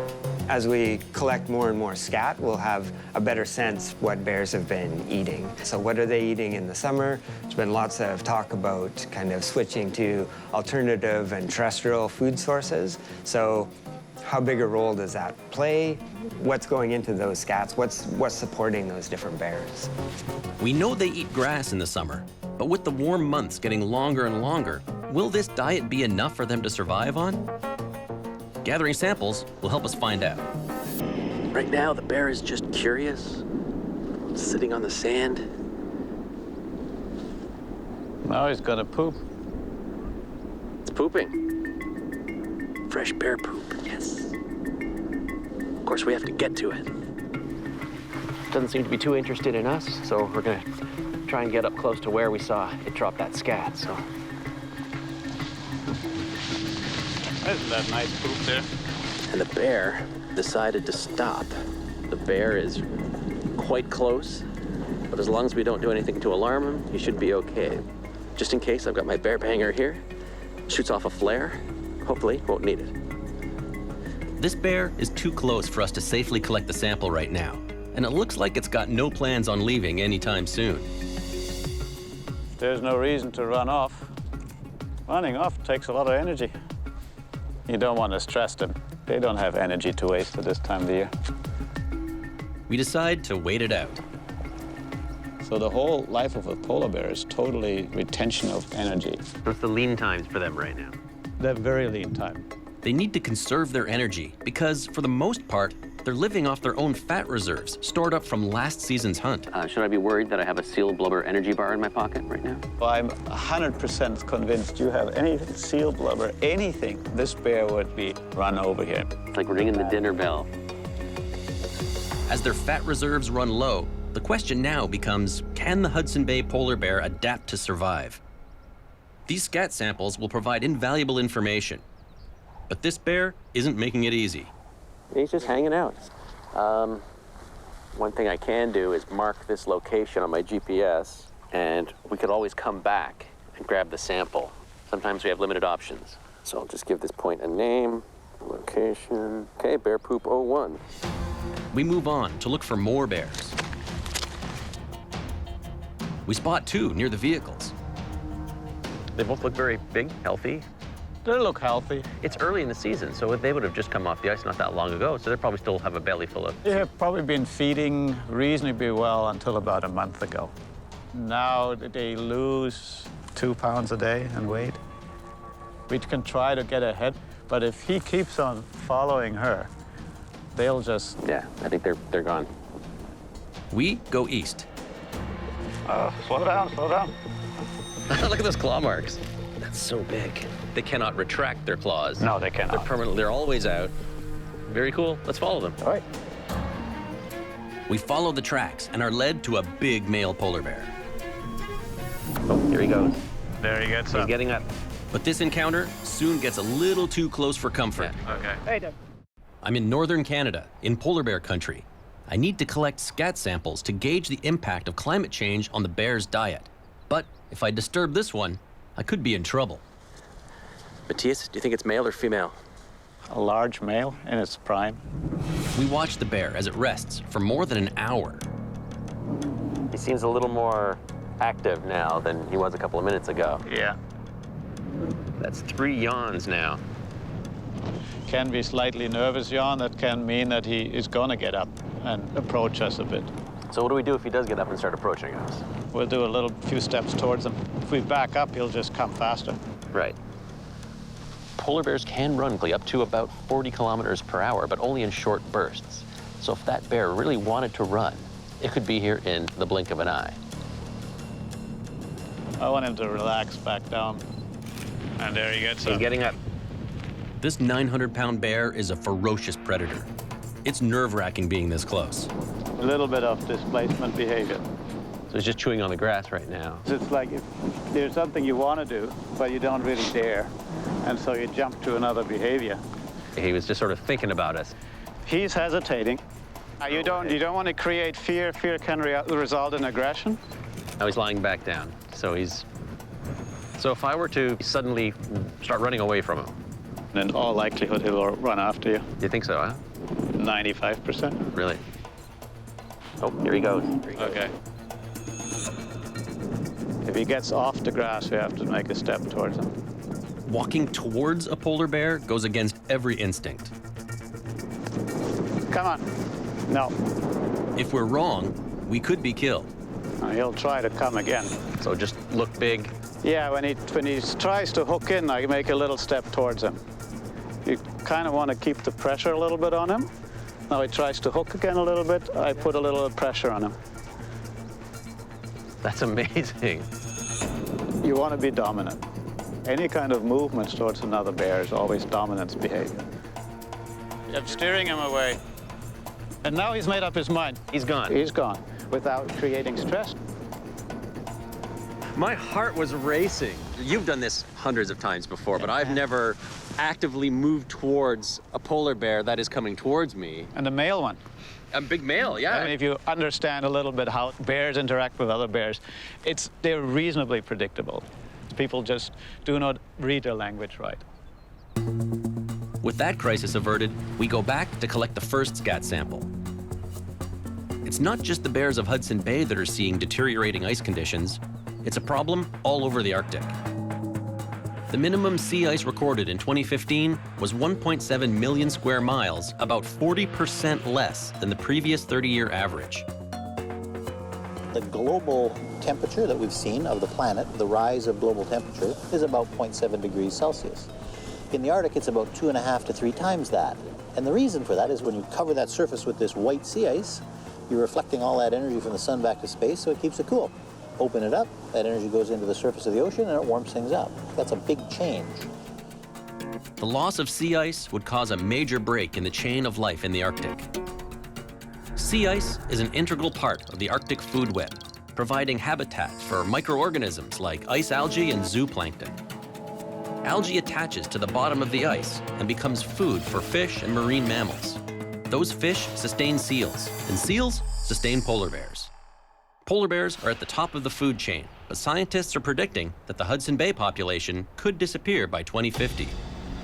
For now, I have the opportunity to observe them up close. It's the one spot in the world where you can see polar bears in the wild, not on the ice, so it's a really unique spot. The bear we tracked this morning moves on, so we can safely collect the sample. Here's the scat. Was able to get the sample and out of there perfectly safely without disturbing the bear, really. Specimen bag? Until we get it to the zoo lab. Perfect. What we find in these samples could provide vital clues to help determine the bear's chance of survival. But getting this close to the bears is dangerous work. So she's coming right towards us. The polar bear has been broken down into 19 different regions that scientists recognize. And of those 19, 10 of them are here in Canada. So it's an excellent place to study polar bears and how climate change is affecting their population. And it's the bears here in western Hudson Bay that are the most at risk of extinction. Their southerly location means they're bearing the brunt of the effects of climate change. Their numbers have declined by 22% since the early 1980s. Over the last 30 years, the amount of time that open water season is in Hudson Bay is now about 4 weeks longer than it used to be. And there was some very dramatic observations of bears in very critical condition because they've had to fast for so long. They're not getting enough energy, and so that creates problems with mortality. In a few weeks' time, temperatures will drop and the ice will start to form on the bay. Hundreds of hungry bears will converge along the shores close to the town of Churchill in anticipation of the coming ice. And for Churchill's Polar Bear Alert program, that's a problem. So the longer it takes for the ice to form on the bay, the busier we are. Oftentimes you'll drive along this road and there will be a bear just right there. Brett Willock is taking me on one of his bear patrols. He's covering a 3-mile perimeter around Churchill, making sure hungry bears don't make it into town. The one last night, it was about 5:30 in the morning where our staff was called and they chased it away. Hundreds of bears gather on the coast, but it's usually the more desperate bears and juveniles that come into town to scavenge for food, bringing them dangerously close to people. When was the last time that someone was actually attacked by a bear and injured? 2 years ago. It can be a terrifying experience. Locals carry arms and avoid walking alone at night. In the most recent attack, 2 people were severely injured by a polar bear in the early hours of the morning. And when you're built right on the coast of Hudson Bay, it happened. Most bears are coaxed away before they make it into town, but some become problem bears, and Brett and his team have to trap and relocate them. He shows me one of his traps. Right now, we're only using the one. And how many bears do you trap per year, approximately? It depends on how many bears are around. Yeah. It could be 30 bears, it could be 70 bears. Trapped bears are taken to the holding facility, weighed, tagged, and then relocated. Many are malnourished. Locating high-energy food is key to the survival of the polar bear. The lack of sea ice is forcing some bears to migrate north to colder regions with better ice conditions. Recent DNA evidence found genes of the southern bear in the high Arctic. We can probably expect to see either loss or much lower numbers of polar bears in places like Manitoba, and then maybe higher densities of polar bears in Grise Fiord or places that are really in the high Arctic.